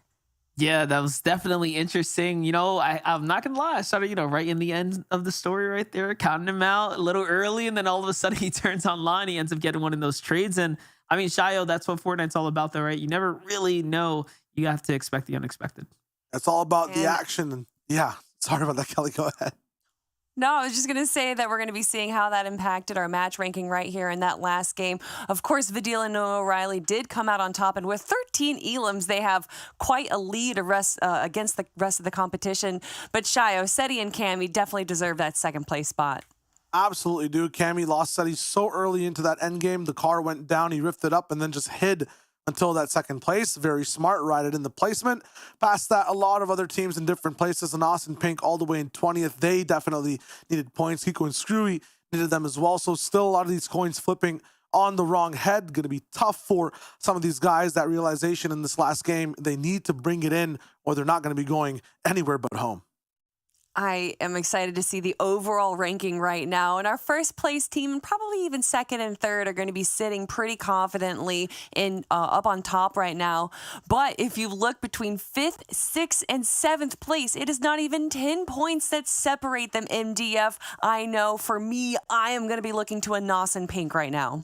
Yeah, it's close. It's definitely close. And this is where, you have to really dig deep. It's the last game we saw. Again, players continue to flip the story on its head. Exchanges happening, especially getting eliminated early over at the Coney Crossroads. There, you're seeing the downside of being contested, even though there's so much more space on the map. So I am genuinely curious if people just decide, hey, let's play it safe. Let's go somewhere, uncontested and just make it to Saudi Arabia essentially here for this tournament. I mean, at this point in the game, like you were saying, the fact that it's contested with, so little teams in the map right now. Shayo, if you're one of these teams that are being contested at the very last game of the tournament, are you going to switch spots? Not at all. You want to make sure you win that contestation. If it's going to be a coin flip at some point anyways, do one where it's a little bit more in your favor. You have potential for eliminations because elims are what matter right now.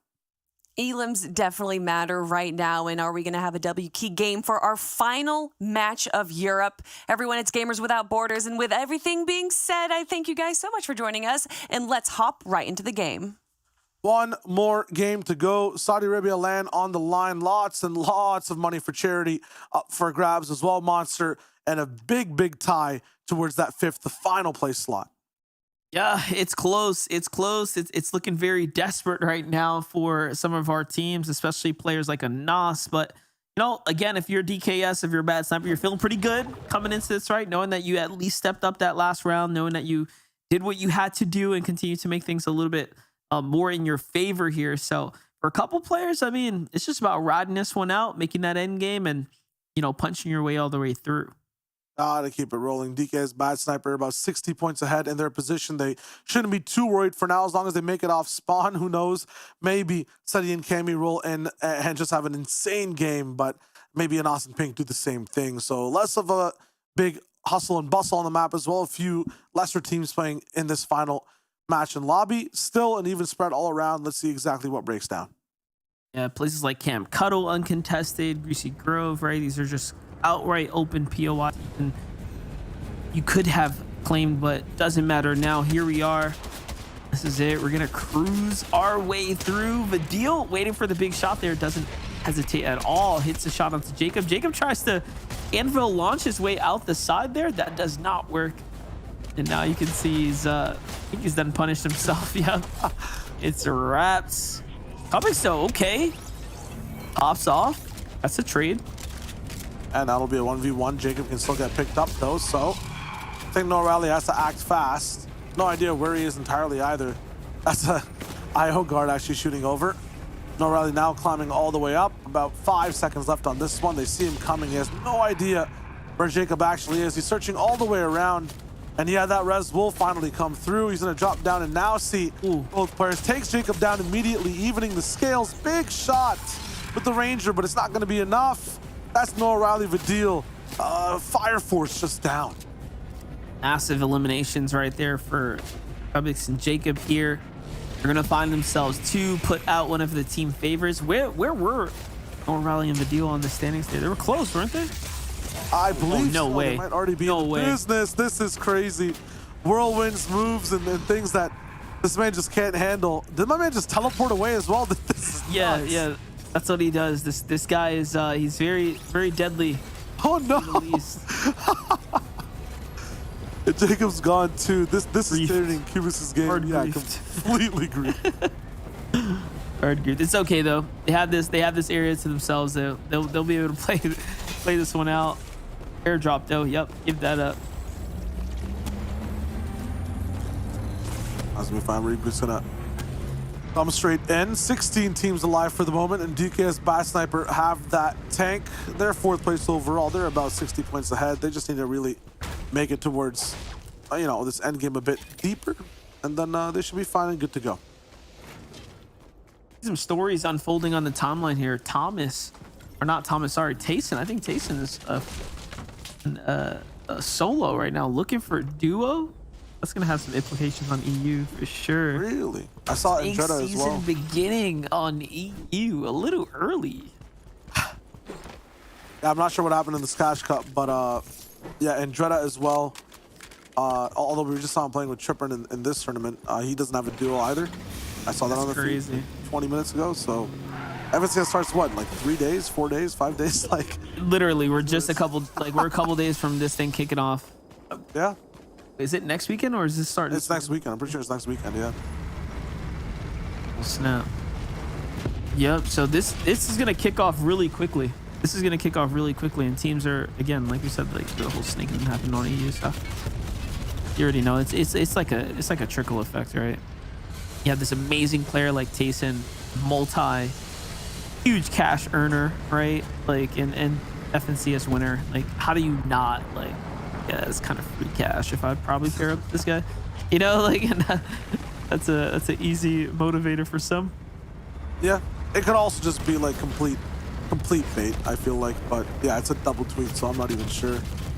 This is gonna lots of implications, man. I used to love like the snake drama, but I remember like one specific season, I think it was Bizzle and Satan things just got way too crazy with it, and ever since then I just don't pay attention until that first weekend actually comes through.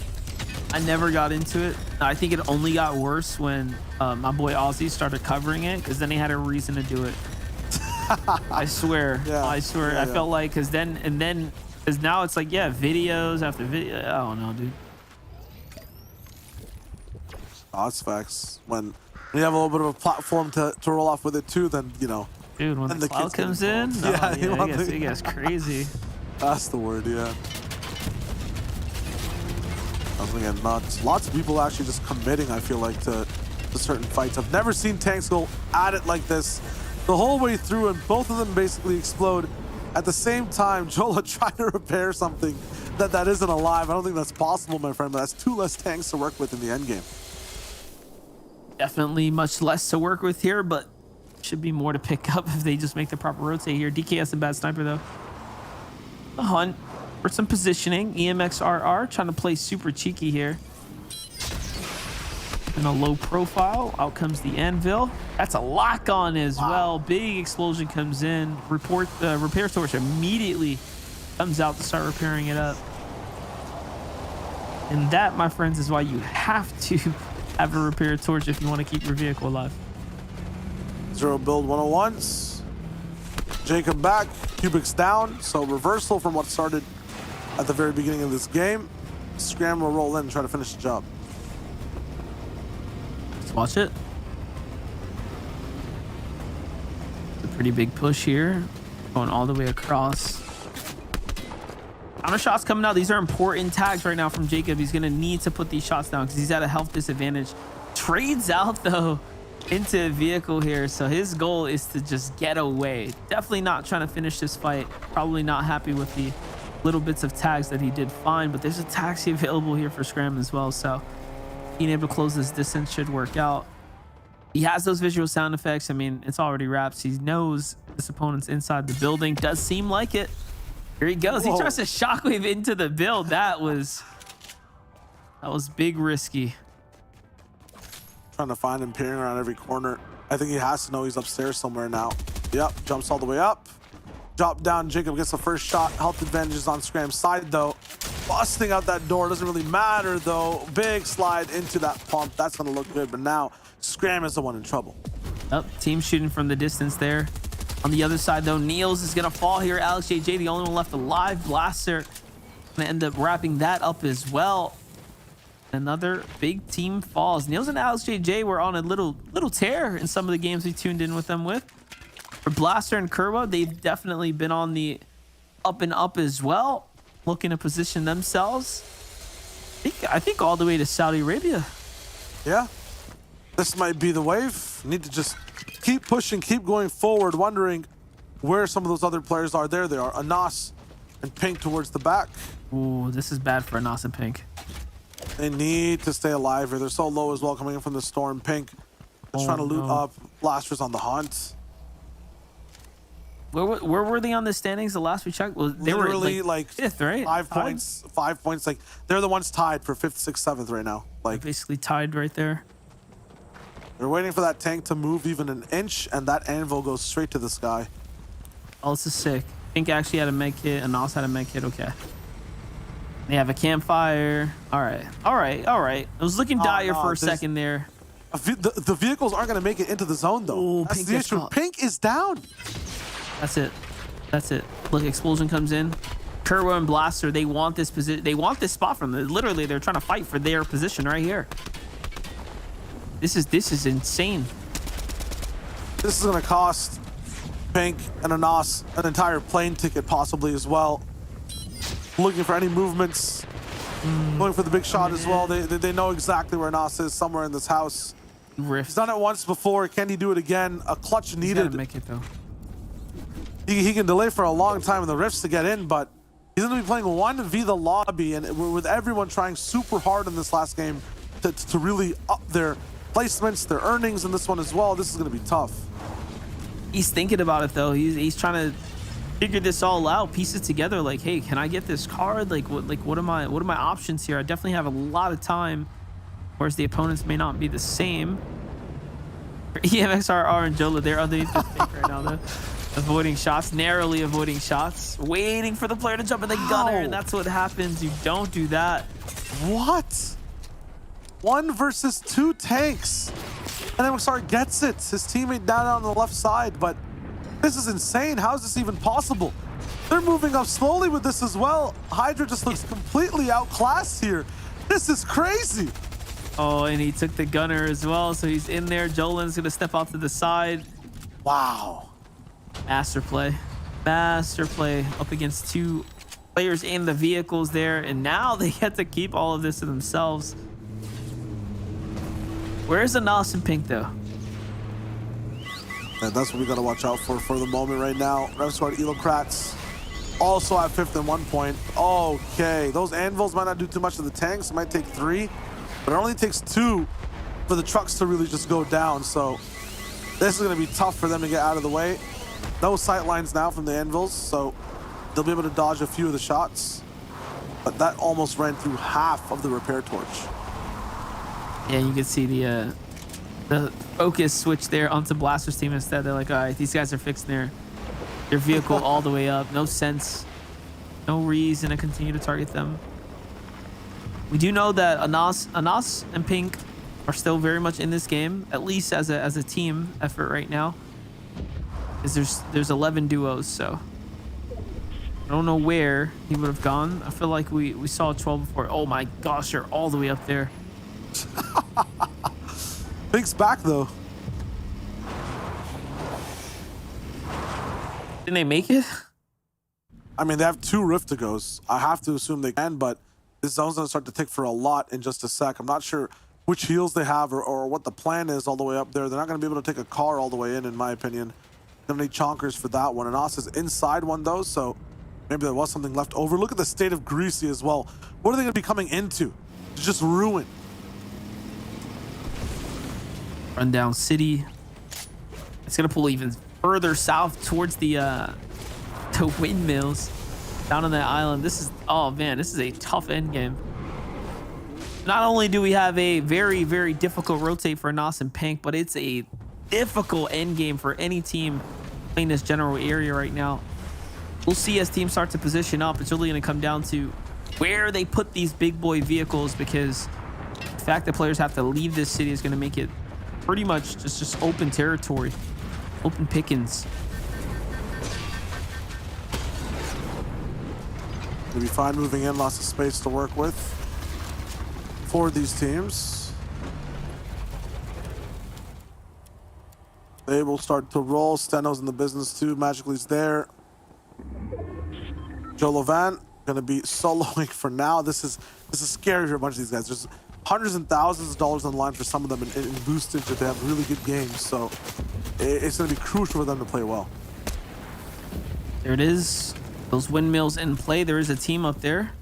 Player putting down shots. It's the very edgemost, but anything can still happen. It can still definitely pull this way, and that would be the worst case scenario, I think, for both the teams.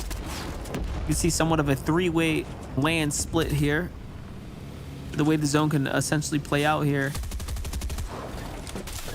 Airdrop dead center. That's going to be the highest likelihood as to where the zone's going to pull next. So getting position anywhere around here would not be bad by any means.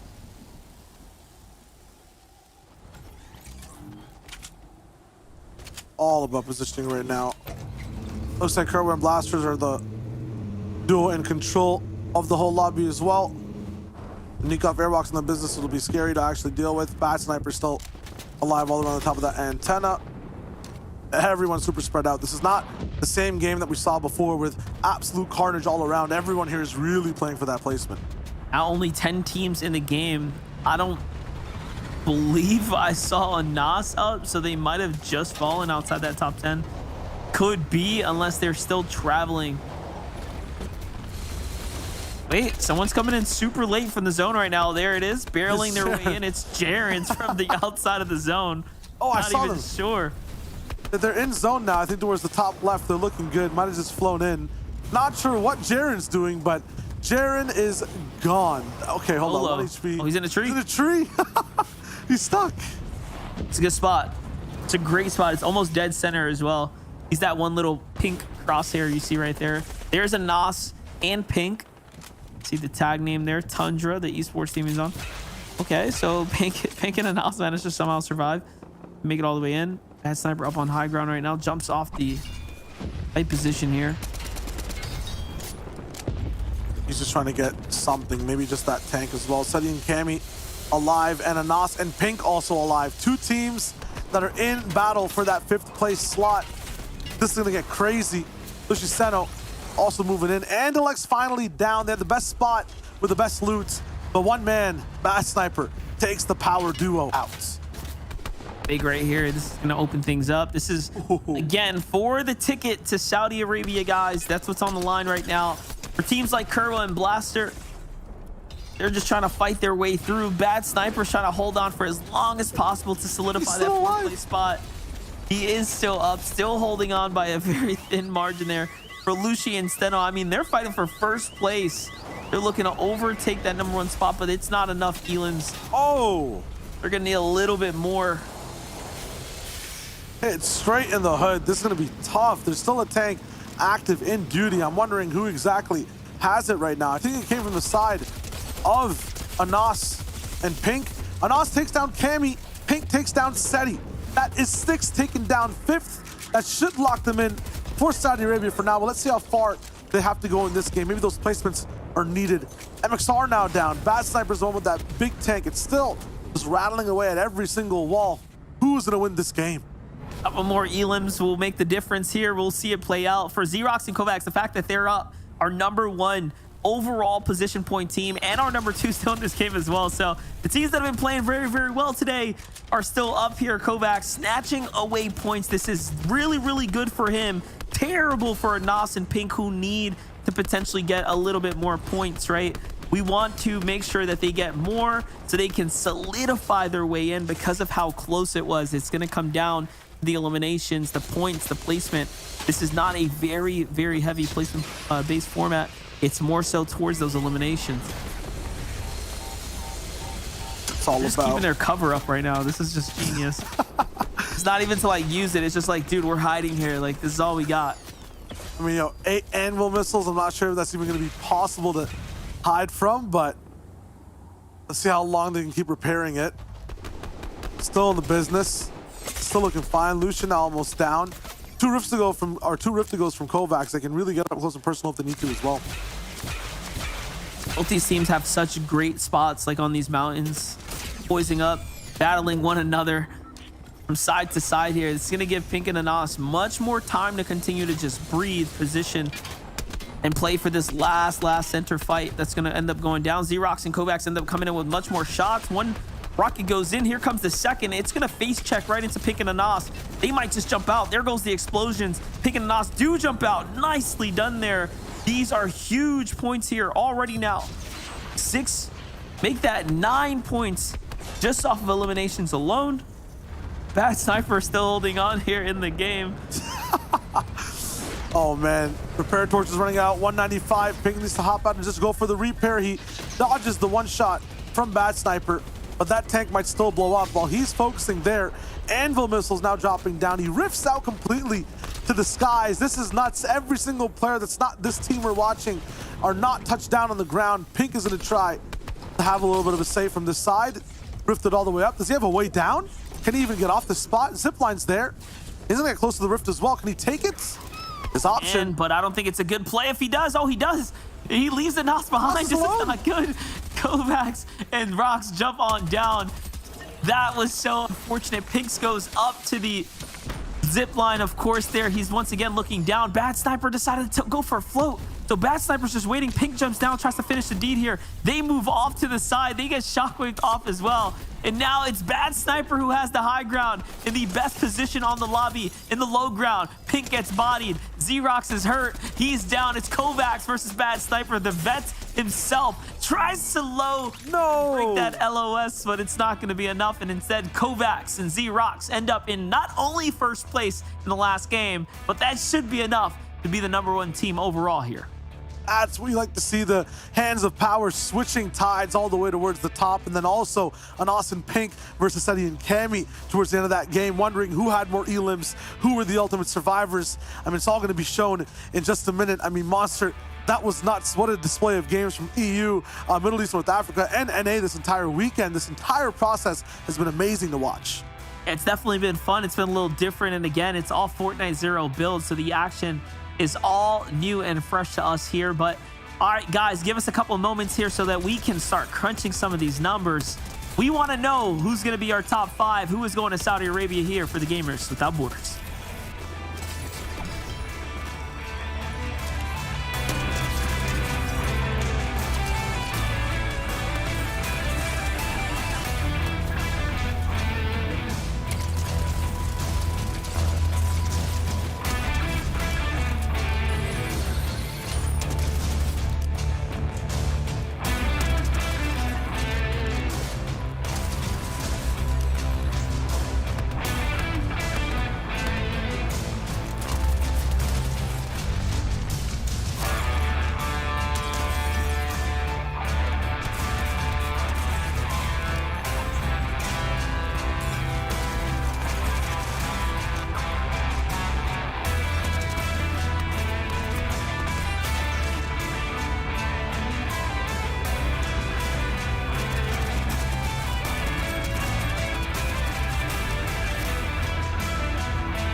Isn't it called like? Welcome back, everyone, to Gamers Without Borders. We are excited to look into the match right now, which we are going to be looking at the overall rankings in just a moment. But of course, we have to talk about that game. Pink and Anas was in 6th place after the last game, and to watch them make it all the way to the end game, Shayo, was it enough though?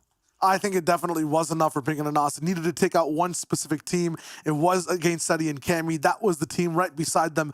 3-point differential. They're in the business. They should be going across the world.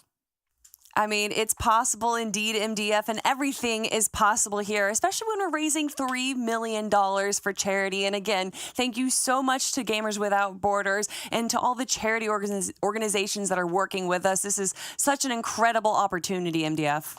It's definitely really cool to be able to, be here as well, right? Kind of support the initiative and, of course, continue to bring awareness to the scene. All in all, this is a huge opportunity, regardless of what, for some to travel the world, for others to, of course, make an impact here, Kelly. And I mean, we're going to find out soon what that top 5 is looking like. That's right, everyone. Although $3 million is going to be donated to the charities of our players' choices, only the top 5 teams from each region will move forward to the LAN event this summer that we're going to be having in Saudi Arabia. So with all that being said, we're going to be pulling up the overall rankings in just a moment. We want to build that suspense, everyone. And with that being said, we're doing it right now. Here you have it in 5th place. Wow. It is Anas and Pink by 5 points, Shayo. That is what you love to see. I mean, what a fight for it, too. You just imagine what happened in that last game. Pink going down in Storm, everything just wrecking itself in terms of a plan. Anas clutching up the reboot card, them getting back in, and then working against every team, specifically against Seti and Cammy as well. Analyx and Nikov had a chance in that game. Bad Sniper's one who took them out. Everyone on this top side of the board had a hand in battling each other in the ultimate game of EU. I mean, for me, though, I'm looking towards Z-Rocks and Kovacs, our first place team out of there with over 80 eliminations, almost double that of anyone else. And you guys were talking about it. I thought this was going to be a placement-heavy tournament, but Monster, it was about the elims. Yeah, it definitely came down to that. But for 5th and 6th, it came down to roughly 5 placement points, just to think about that, kind of give you another perspective. And not only that, 5th and 6th place teams both had 2 victory royales. So it's not like, anyone played subpar. It's not like, anyone underperformed by any means. Like, winning games in these kind of settings are still impressive across the board. But to come down to just a couple placement points at the very end, that's why we were really hyping it up. You had to stay alive there. And most importantly, you had to pop off and secure those elims.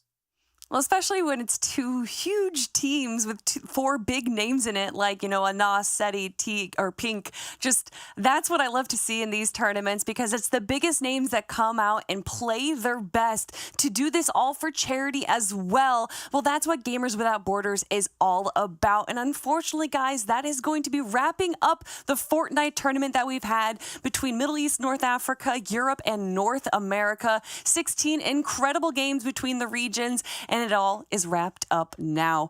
The top 5 teams from each region will be going on to the Saudi Arabian event this summer. And of course, we have those $3 million between the regions that they're going to be donating to the charities of their choice. Everyone, it's been incredible. We've seen heal-offs, we've seen 1v2s, we've seen tanks falling from the sky, but that is going to be it for us right now. But make sure to follow Gamers Without Borders, because we have more incredible games and more incredible tournaments coming your way real soon. But guys, that's it for us right now. MDF, before we send it off, any final words? This was a fun day. Gamers Without Borders, we appreciate you all for having us back on here. And then, of course, if you're a competitor, shout out to you, man. Sticking it out, competing, and, of course, trying to do good for the scene. Shayo, it's always a pleasure working with you in MDF, of course. But Shayo, to wrap things up for our tournament, what do you have to say? Hey, be good, have fun, and always just, try to be the best version of yourself as possible. It was awesome casting this, and can't wait to see what happens next. And with all of that being said, and to all of our incredible talent that have been on this show over the last 4 days, we appreciate you guys so much, and we'll see you next time.